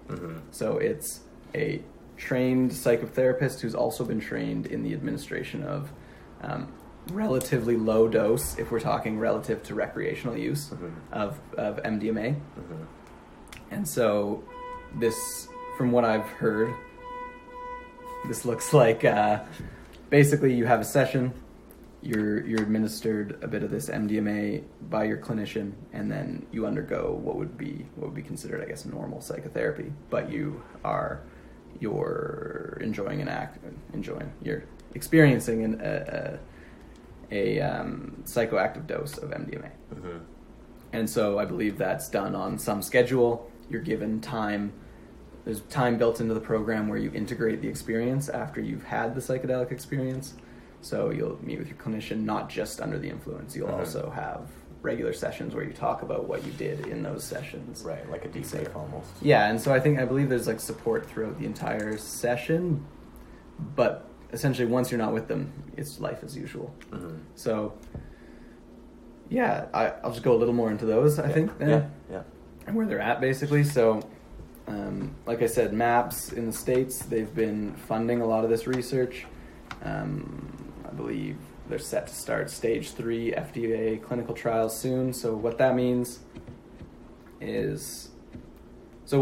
practically is that if you are someone who is suffering from trauma, and now I'm going to come back and qualify this as well, but basically we're about 5 to 7 years away from doctors being able to prescribe this assisted therapy just ad hoc whenever they want, whenever they see, well, when it's the correct thing. So that's awesome. It's very difficult to get to stage 3 trials. It costs on the order of tens of millions just to get there, and then that or more to get through the stage 3. So the work MAPS has done has been phenomenal. So then I should loop back and say that this treatment, so basically you need to pass phase 3 clinical trials in order to offer it to actual people, right? But because the phase 1 and 2 were so successful, the FDA has given MDMA assisted psychotherapy what's known as breakthrough status. So it's a breakthrough drug. And so it means that if you've tried every option on the market for, and we're talking about specifically PTSD in this case, for PTSD, you have access to MDMA assisted psychotherapy now, because there's been nothing that's innovated in this space like MDMA assisted psychotherapy in at least 20 years. So the FDA is basically it looks good, it looks safe. We're not sure it's safe because we haven't finished phase 3, and that's why phase 3 is longer. So we look at chronic effects of this, right? But they're basically saying, we realize that it's so valuable, we're willing to say fuck it. And if you've tried everything else, you have access to this now. Right. And is the reasoning there because ethically it would be wrong, knowing it's so valuable? I think that's essentially it. It's I'm sure they have some epic way of thinking about this, or they don't. but definitely a rigorous justification. Yeah, certainly. And the FDA is pretty much the world's best at doing this. Or seen as. So they've basically said, we don't know it's safe 100% yet, even though it looks safe, but it's so valuable to these people who have no other option that it would be a crime for us not to give them access at this point. So basically they've said it's a constitutional right that it's so effective. Right. So what are they getting from this therapy that they haven't got? I mean, they're getting therapy, but but what are the benefits that they're seeing? So basically, that they haven't achieved elsewhere? Okay, so that I probably can't answer super well because I don't know the clinical jargon. But basically, they've seen significant differences in outcomes when comparing, and of course it's tough to do double-blind studies in this situation. But basically, controlling for what they can, they're seeing significant differences, positive differences in the same So if a patient, and you can't do it to the same patient, that's the problem with these studies, right? That's why it's tough. But basically, you take a population, cut it in half, and you give just psychotherapy to one, and then you give MDMA assisted psychotherapy to the other. And they're seeing in general, that there's much more benefit from the MDMA assisted.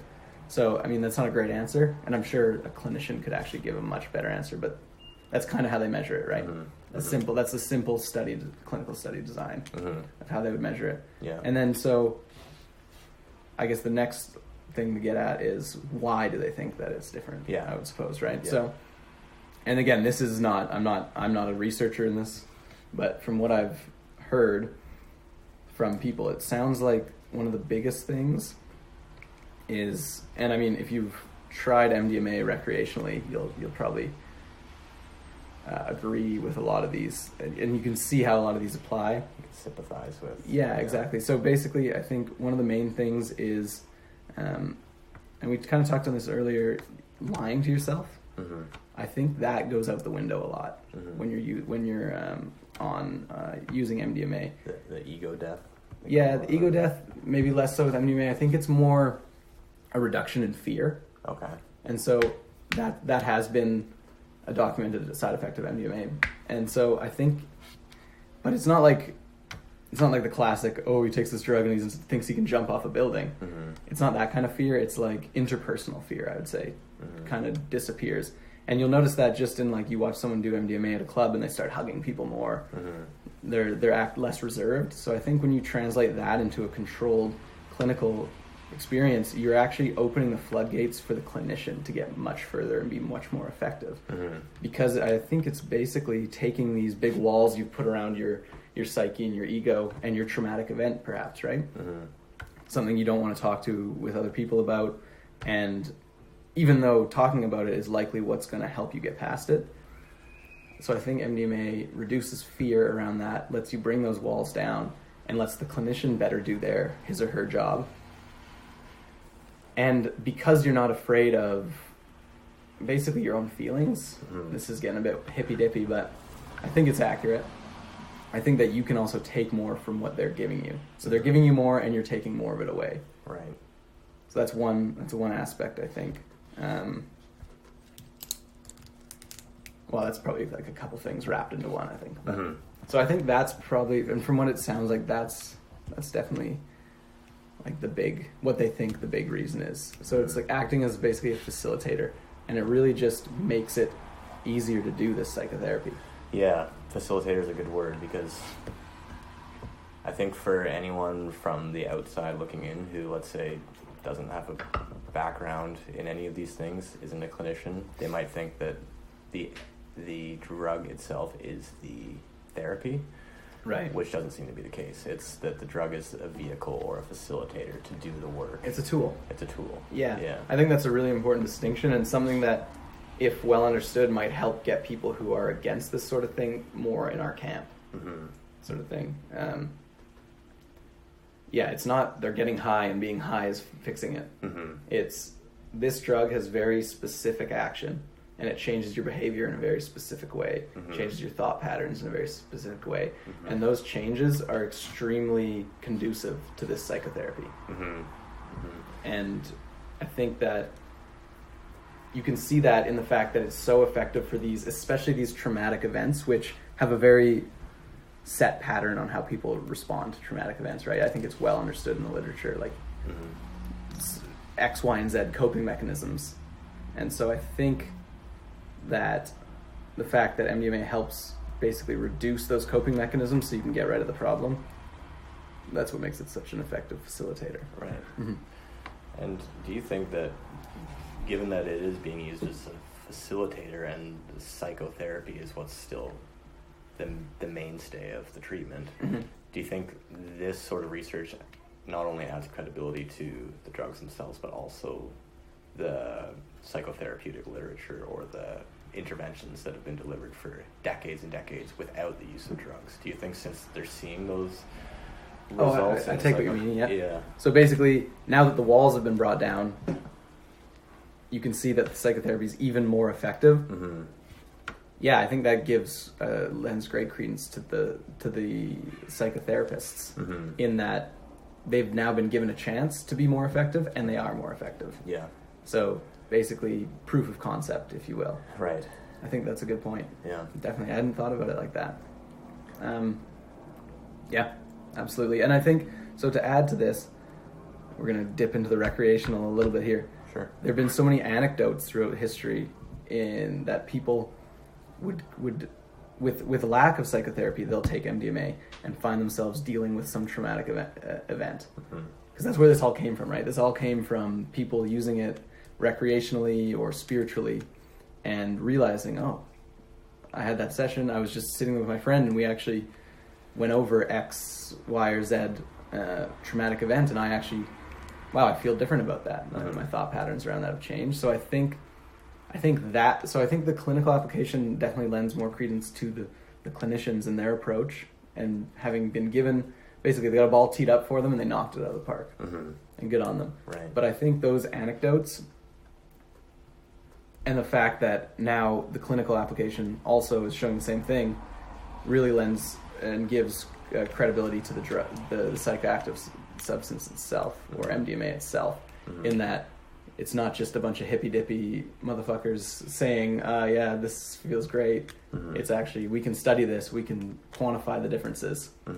So I think both. I think both are definitely given more credence. I think that's the word. Yeah. Do you think that, you mentioned on the recreational side, anecdotally someone might be engaging in a conversation about a challenge they're having or a traumatic event or something that they are carrying with them. Do you think is it possible to see therapeutic benefits? And if you don't have an answer to this, you might not, but do you think it's conceivable that there are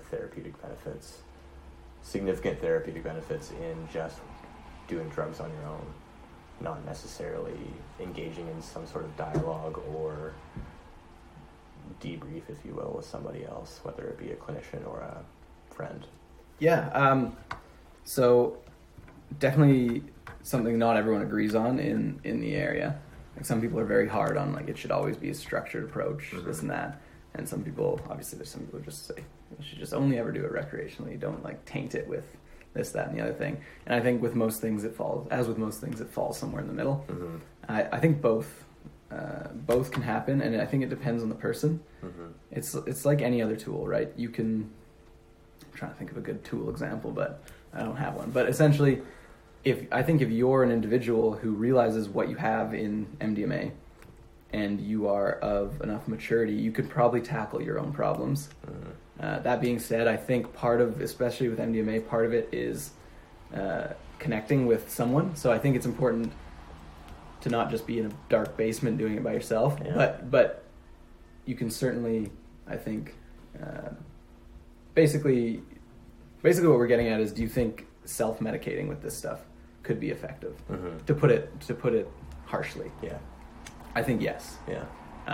Some people disagree with me, definitely. This just comes from anecdotes, but I certainly think that if you think about what you're doing and you have a structured approach, maybe it's not as structured as a psychotherapy thing, but it's like me and my partner are going to sit down and we're going to take this and we're going to think about these things and we're going to work on this. I think that can definitely be beneficial. Or say, I'm going to talk to a friend about this traumatic thing that happened to me with this dose. So, like, I think as long as you're taking it seriously, absolutely, that can be something. And that's why I personally would love to see adult use of these come through eventually, because much like most things, I don't think it should all be in other people's hands. Like, if someone's willing to undertake it themselves and understands the risks, they should be able to. That being said, I don't want to understate the risks of trying to self-medicate with these things, because the risks are immense. Yes. Certainly. Yeah, and I would, my sense would be that the hesitation in the medical community would not be that the benefits of psychotherapy, MDMA-assisted psychotherapy, far outweigh the self-medication. It's just the risks of self-medication far outweigh. Yeah. So, sure, you could get a benefit out of either, maybe, but the structured approach of doing it in a clinical setting is probably where takes away almost all the risk. Yeah. Almost all the risk. Yeah. Whereas you can't, there's no governing body monitoring the risk in adult self-use, right? Mhm. So Mm-hmm. I definitely understand the struggle, and I think they're taking the right approach. Don't worry about adult use for now. Yeah. Focus on the structure, the medical. Yeah. That's just a wish list thing for myself down the road. Yeah. I think that'll be a great thing for the world Mm-hmm. Mm-hmm. as a whole. But Yeah, and it's interesting. I work with a lot of therapists in my own job, and I'm not a therapist myself, obviously, but I've heard a lot of them say that not referring to drug-assisted therapy, but just their own private practice, referring to the time it takes to establish a rapport with their clients. Right. A relationship, trust is a huge piece, especially for folks who are traumatized. So it's interesting to hear about, and it makes sense to hear about the kind of walls being broken down in this therapy, so that they can actually get to the root of the work. And for the work that a lot of the clinicians that I know they do is they'll spend 40% of whatever therapy they're engaging in over a finite time span, just establishing norms for interacting, trust, building a relationship, and the therapeutic work is actually quite a small slice relative to all those other things. The rapport building on the start, and then at the end the debriefing and the goal setting and the resource identification. So yeah, no, I'm glad you said trust, because I think that's kind of the other side of the lack of fear coin, and it's definitely expedites that process, I would imagine. And I think that's probably one of the facets of why it's so effective. And I mean, anecdotally, anyone who's recreationally used, specifically MDMA, you really do notice that bonds form a lot quicker. And not do they just, it's not like, I find sometimes, let's use alcohol as kind of a different example here, where I think alcohol definitely fosters relationships and social, just relationships, let's go with. But anecdotally, I guess for myself, so I guess we're getting into it, I find like you can get like booze with someone and you might find like you'll start growing a friendship, but I find with that you have to do it a lot, like just having a lot, whereas sometimes if you're using MDMA, you'll do it one time and you'll notice a significant difference in your relationship with the person you've done it with. Right. And I think that can't be understated. Right. I think that's of immense value. Right. And I know it's something that a lot of people anecdotally have seen. Right. They report that. Right. Shifting again, or I guess staying with the recreational side of things,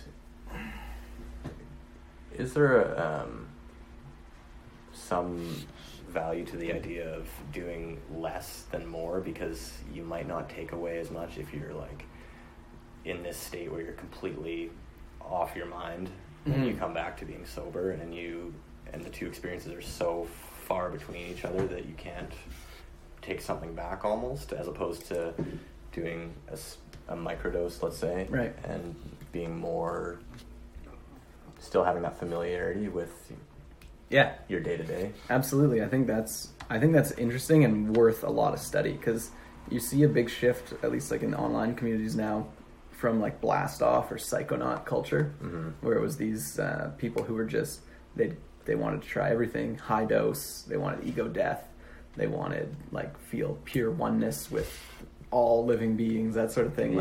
Think like DMT trips, really high dose acid, really high dose like god dose psilocybin, that sort of thing.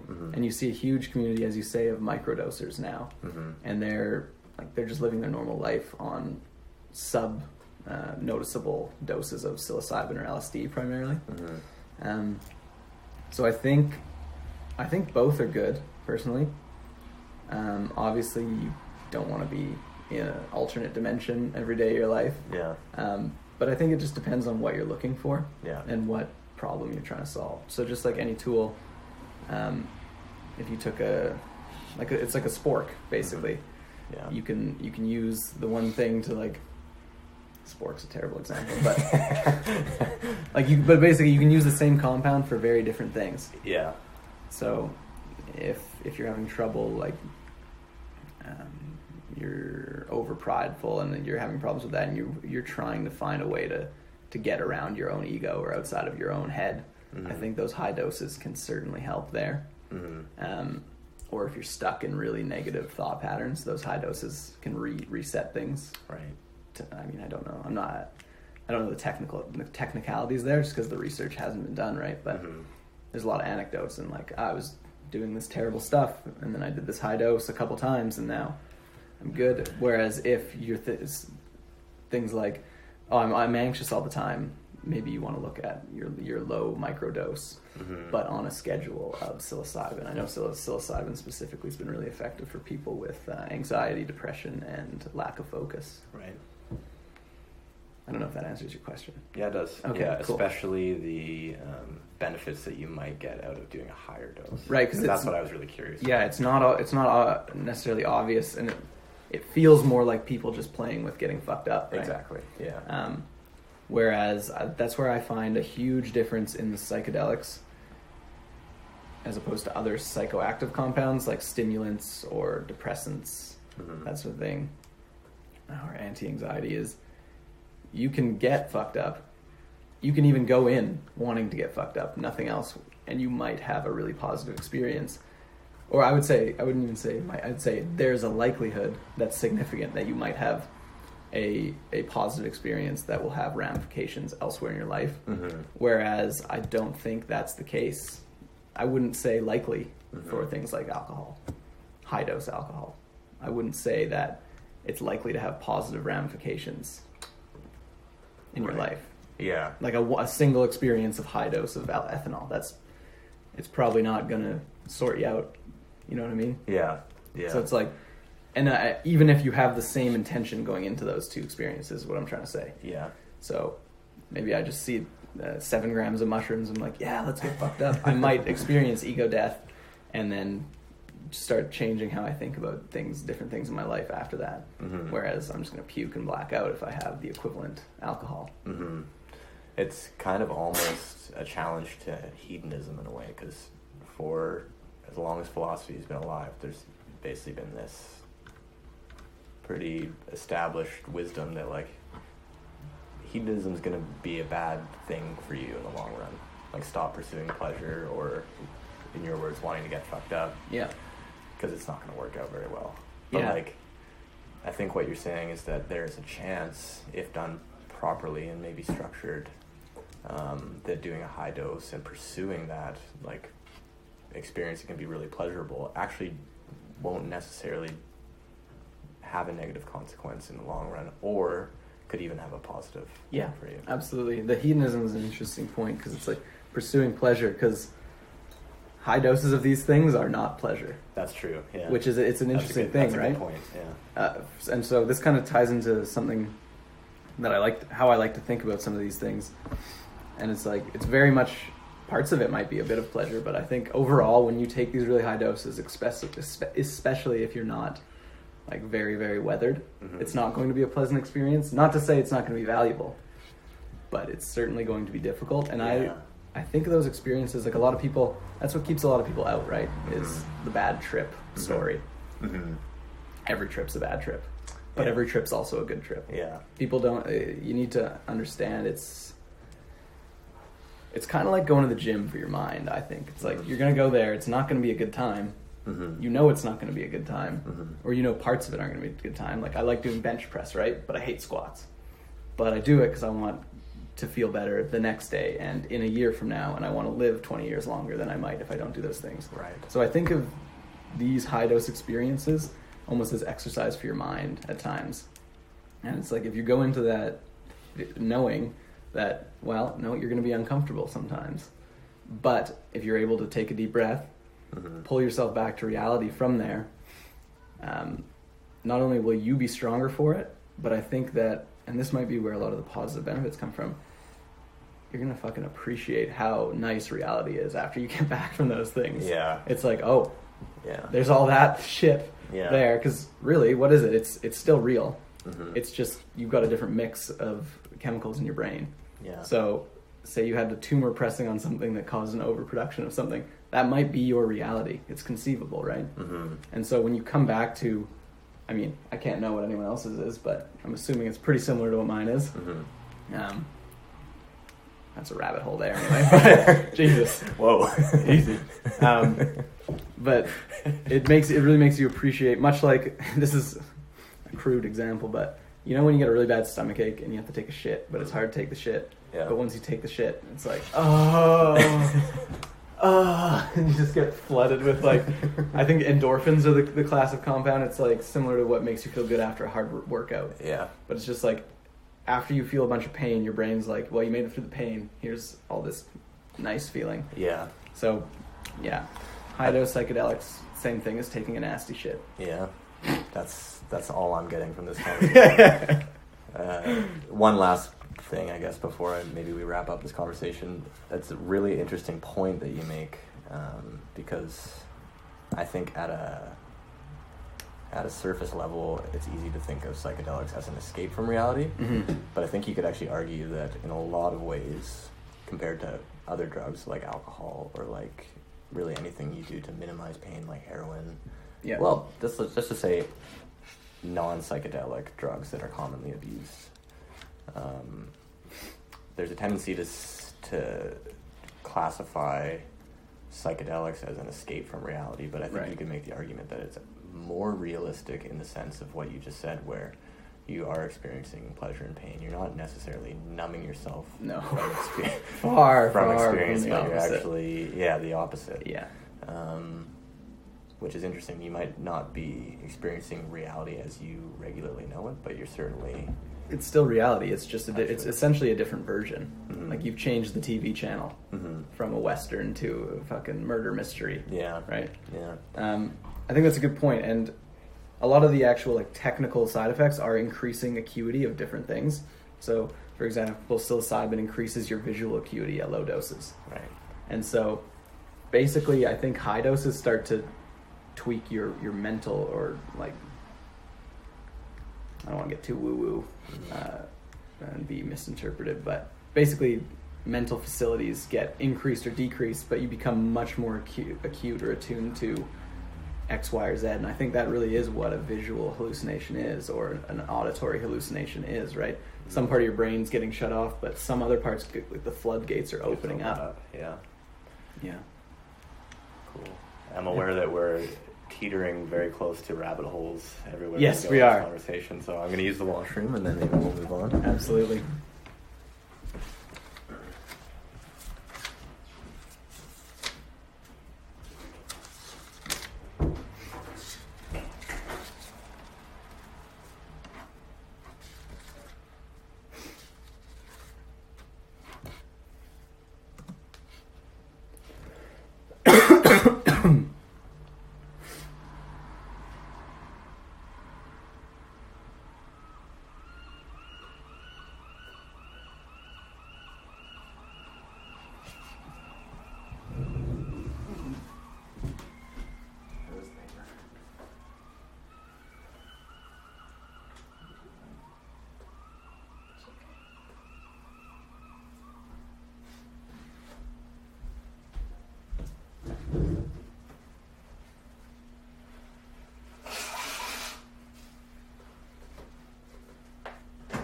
I don't even know where to start, because I've read so many articles, so I took like things, and then she has all these questions about like what aspects of my life have prepared me for the perspectives and interpretations I have of the presentations, seminars, what aspects of my life did not prepare me for the same, and stuff like that. And I'm writing that, but then I have to relate it to white privilege, and like I chose decolonization.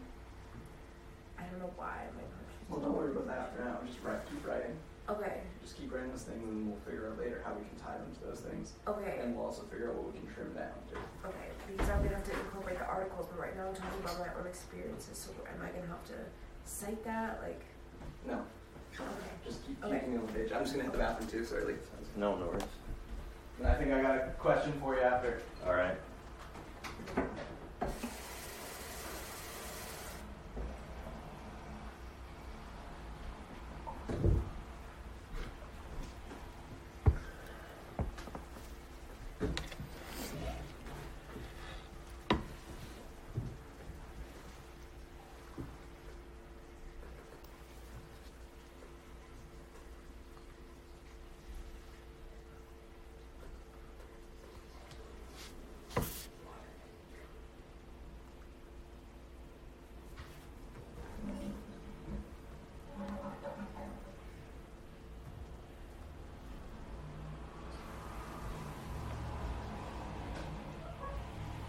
don't think I have the bladder for podcasting. Couple filthy casuals. All right, so I didn't actually get any notes on these because I just kind of wanted to session really on them. But Yep. you had mentioned that you've been doing lots of public speaking at work lately, and it might be something we could dig into a little bit. Sure. So, what made you think that? First of all, like, what was there? Did you like have a presentation that day? We had been talking about this, and you're like, "Oh, this would be interesting to get into." Or can you comment on that? Yeah, I can't remember. I don't think there was anything in particular that I am aware of that made me interested in that. But I wouldn't say I've done a ton of public speaking for work, but more Than previous, yeah. And I did some for school, and I think the reason it interests me is because I did some in school, and I've done some at work now, and I always feel that it's a bit of a lonely experience. Yeah. And unless you're part of a community where, like a public speaking community where you're practicing these skills, Toastmasters or something like that, yeah. you never really get the chance to talk about it, or it's just not something that's often talked about. So I was thinking, because I had thoughts on it. Yeah. Absolutely. Well, want to just get at them then? Yeah, sure. Because it feels like maybe something's been on your mind about it. So. Yeah, nothing too much in particular, but really just been thinking about, I guess, is there one way that's a good strategy, like in general, for public speaking? Like a canned strategy to just get you off the ground, yeah, and be serviceable. Yeah, and if so, what does that look like? Because I think I have an idea of what is been working for me and what's helping me get better at it. But all right, I think I have a decent amount of experience too, so maybe give me what you think that looks like, and I can comment on whether I agree or would tweak it or whatever. Yeah, so I have a really bad time like remembering things. Mm-hmm. So if I have a big long speech to give, I could never go off of like I could probably never just like without notes anyways recite a mm-hmm. speech like point form and know all my, it doesn't necessarily have to be like sentences, but even remembering a structure, if it's longer than like 5 minutes, I probably won't remember it, right? So I would have to use notes, but I also don't like looking down at paper. I've found any presentation someone has where maybe if they're glancing at their notes and you hardly even notice they're doing it, mm-hmm. then that's fine, but it certainly takes away. I'm not good at doing that, and I don't enjoy them, and they make me feel awkward, and mm-hmm. I wouldn't want someone listening to me to feel awkward.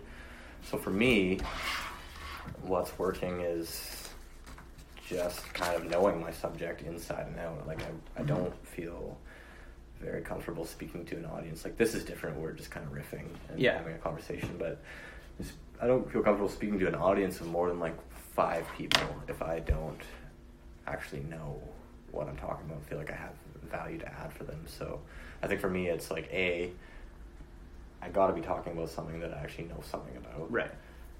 Inside and out, like really well. Mm-hmm. And then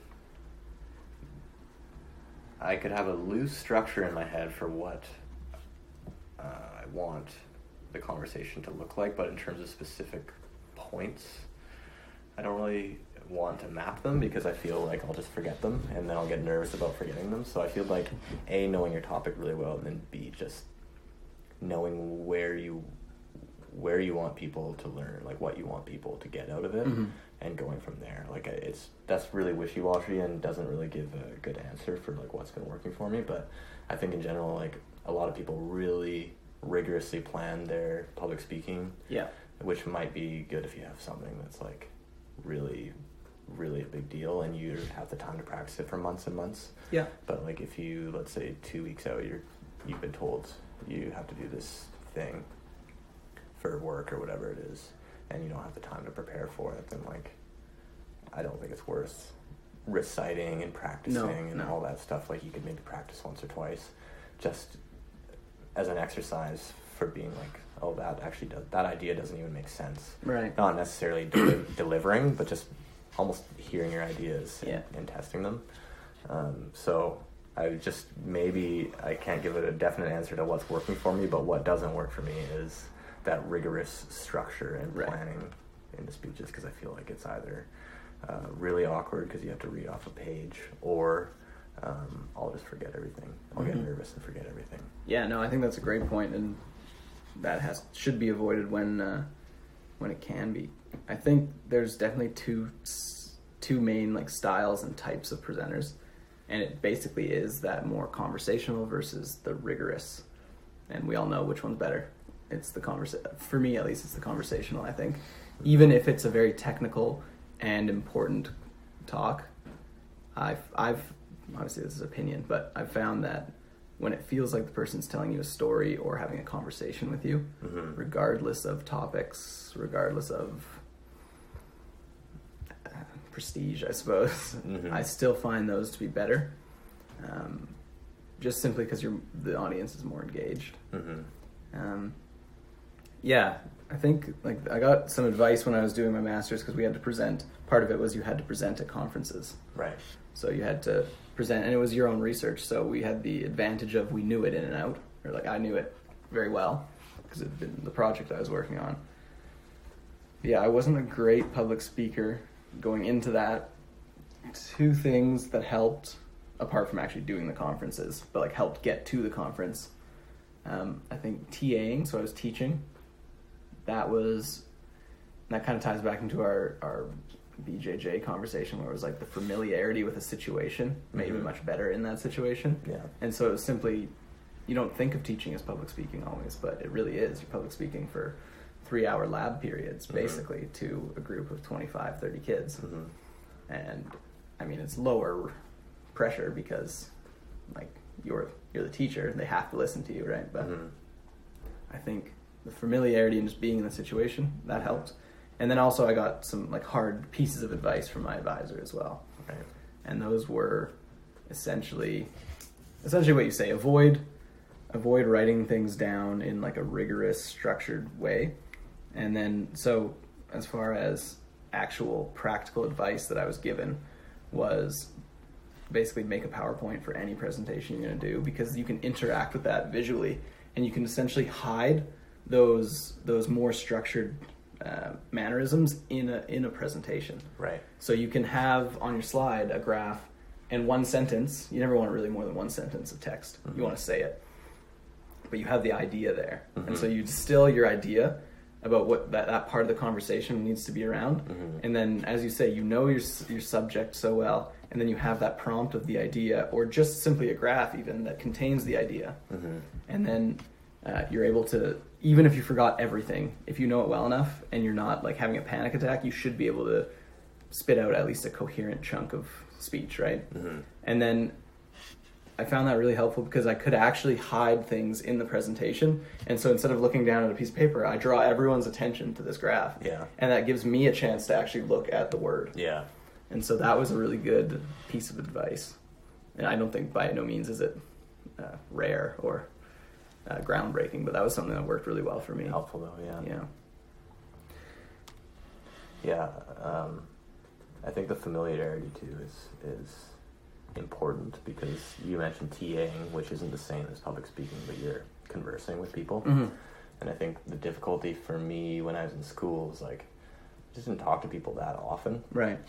So I'd go to class typically and sit there and then leave. Like that's what my days would look like. But when you have to do like a few presentations over the semester, it gets a little weird when you get up there and you, let alone presenting about anything, but just talking, you're not used to having a conversation with yourself for longer than like 30 seconds. Right. So it just feels weird. Whereas now when I'm working, I find myself having to convey ideas, whether it's one-on-one, which it usually is, a lot more often, clearly, right?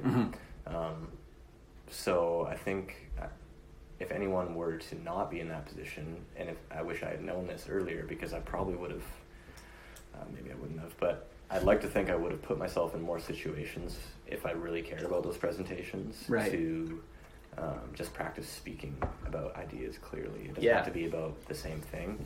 It doesn't have to be to an audience, but just trying to convey things clearly to people such that they understand what you're saying or what you're trying to say is like probably one of the best things. And I wish I had known that, because now I find it a lot easier to public speak simply because I speak more. I'm more used to hearing myself speak. That's a great point, and I don't think a lot of people even appreciate that probably day to day, but it's like articulating is very difficult. Yeah.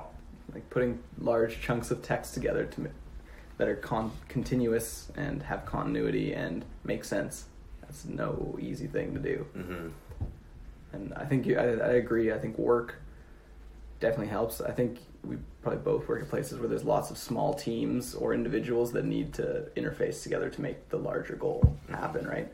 And that doesn't happen unless you're able to communicate effectively. Yeah. So it's kind of like sink or swim there. Yeah. And so if you start swimming, then you're going to get much better at it much quicker. Yes. Yeah. I found myself in this, as you know, in this precarious position at work where I don't have a ton of experience, but I'm one of the more senior people there, just in terms of time, because we've had a lot of new hires come on lately. So I found myself really having to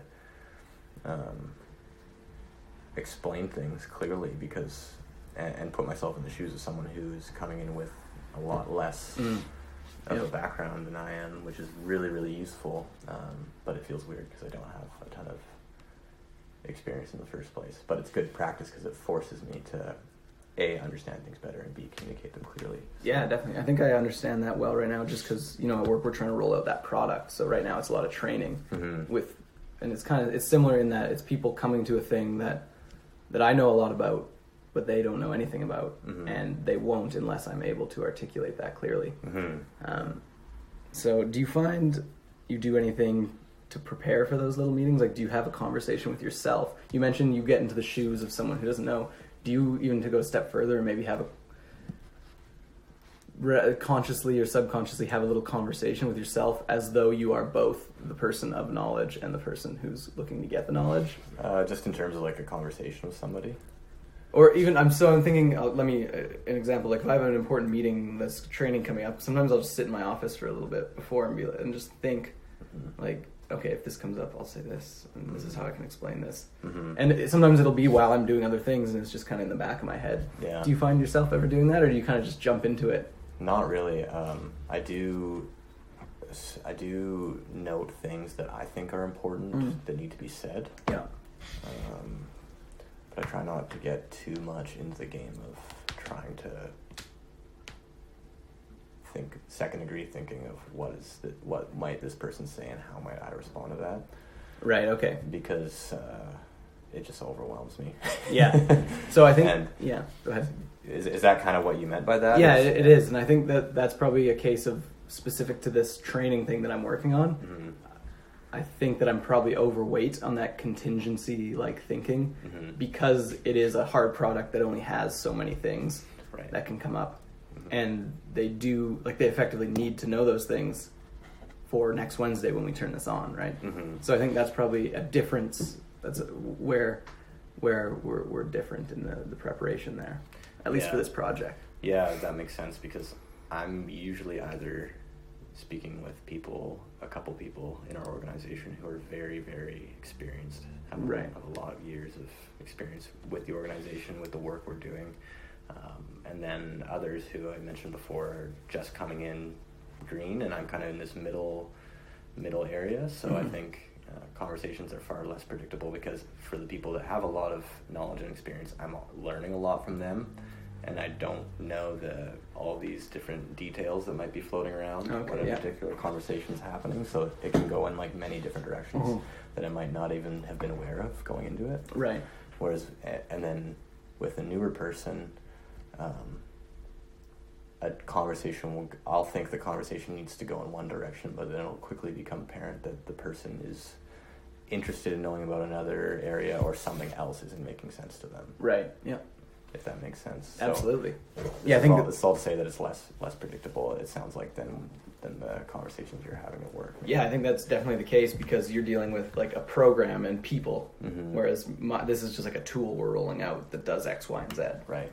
Yeah, it's interesting to note the differences and how you might approach it. Yeah. That's cool. Was there anything else on your mind about public speaking, or? I don't think so. No. Just interesting to... something you kind of want to jam about a little more? Just to run that idea by you, because I wasn't sure if I was completely alone in that, or if... No, definitely not. Because it seems like a lot of people like to structure their talks and stuff, and it just doesn't seem to work for me, so wondering... No, it doesn't work for me. I think it comes down to two, just personality type and level of anxiety as well, because I think those things can be kind of like a safety blanket for people who are really, really scared of public speaking. Yeah. Which, like, I get nervous for it, but it's not something that I fear or ruins my day if I need to do. Yeah. It's just kind of like another thing. Yeah, I get nervous and anxious, but I think it's not so high that I'm willing to spend days or weeks in advance to combat it. No, and it's much like some of the sports I do, where it's like it's the nervousness that keeps you. It's like nervous energy. It keeps you sharp almost. Yeah. It's like the kind of nervous you want to be doing something. Yeah. It's like when I go skiing, I'm nervous, but it's good nervous because I know it's going to be fun. Yeah. Even though I might crash and burn, it's going to be worth it. Next time I won't, that kind of thing. So it's like... Yeah, it's the level of arousal you need to be alert and focused. Exactly, yeah. Yeah. Dope. Yeah, definitely an interesting thing to talk about, actually. Because you never really... Like, back in the program, we had a couple, like, seminars and classes about public speaking. And before our talks... Or before my talk, I'd speak with Mark and practice a little bit with him. But then it would be like, Mark was my supervisor, for the masters. Mm-hmm. Yeah. Something I noticed in university is, like, everyone was so bad at public speaking. Oh, yeah. So bad. Like, and that was something that rarely got talked about. It was more about the content of what we were talking about, which makes sense, because the classes are about X subject. Yeah. But, I mean, the public speaking skills were, I would argue, more important a lot of the time, because they... Oh, certainly, for real life? They just ruined otherwise interesting presentation, too. Yeah. Like, someone who seemed like they actually knew what they were talking about, but couldn't spit. Yeah. Couldn't string together a coherent narrative or coherent structure. Couldn't turn an idea over. Yeah, so it's important, and I don't think people practice it enough. No, but it's also like it's well known that it's like people's greatest fear, I think. Yeah, one of them. It's like top 2 or 3 fears. Period, I think, right? So yeah, it makes sense. It freaks me out. Yeah, once you get in it though, it's like you're nervous for a few minutes and then you get up there. The most nervous I ever was for my thesis defense, though. Oh yeah. And it was the thing I knew the best. Yeah. Like, but it's partly because like your graduating depends on it. Yeah. Kind of. Like it does and it doesn't. Yeah. Because it's like you're only let to defend when they know you're ready to pass. Yeah. But still, it's like technically, if you fuck this up, you're not graduating. Yeah. And also, like my parents were there and Nicole was there. So. Oh damn. Yeah. And I presented to Nicole a lot, so that was Nicole's my girlfriend, by the way. So that was fine. But my parents had never really seen like a formal thing, and it's just like I don't know. I put a lot of pressure on myself when they're around too, a little bit. So yeah, I think most people do. That unfamiliar. Yeah. Presenting to like people from different walks of your life. Yeah, and then on top of that, you have all the experts in your field there to grill you with questions afterwards too. Yeah. So you're really cognizant that you're not not misrepresenting any ideas. So yeah. But yeah, I always try and do I took a social psychology class, and they said if you do those like Superman poses before public speaking, it increases your confidence. Yeah, I do that shit for sure. It works. Like I'll just stand there, get the chest out, like I'm a fucking man. Let's go. So for like really high stress ones, I did that. Yeah. But yeah, I had a pretty good. The one conference I went to in Denver, it was like the Entomological Society of America. So it was like North America's biggest insect one, and I got first place in one presentation there. It was dope. Yeah, that's awesome. That felt really good. Belated congrats to you on that one. No big deal, but it's like it was because I went from never public speaking to being in like contests for public speaking, basically. Yeah. Also, it's mostly your research that comes into that. Right. I think it's like 20% of the mark was your actual presentation. Yeah, and the rest was your research. But yeah, so it felt good to get like props from that, and then that definitely helped me because then it was like a positive feedback, and it was like, oh, this can actually get you like a bit of scholarship money or recognition with your peers. Yeah, it matters. Yeah, but I would say TAing was number one best thing that helped me. Yeah, get better at public speaking. Would you say just the frequency of the interaction is what helped? You were doing it so much. Yeah, absolutely, and it was a chemistry lab, so it was somewhat difficult ideas that I had to articulate to people who didn't. I mean, they were first and second year chemistry students, so they're not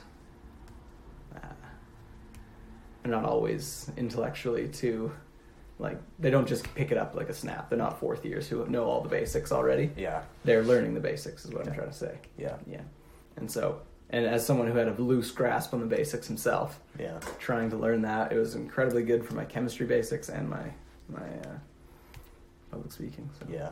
pretty good. Yeah. It's the old thing where if you can explain it to like a kid, then you really know it. You really know it, yeah. So my first few TA sessions were not very good. I was super nervous for those, but it's pretty funny. Yeah. Yeah. Well, should we wrap her up, I suppose? Yeah, that feels pretty good for a Feels first good. time. Yeah. All right. All right. I feel like there should be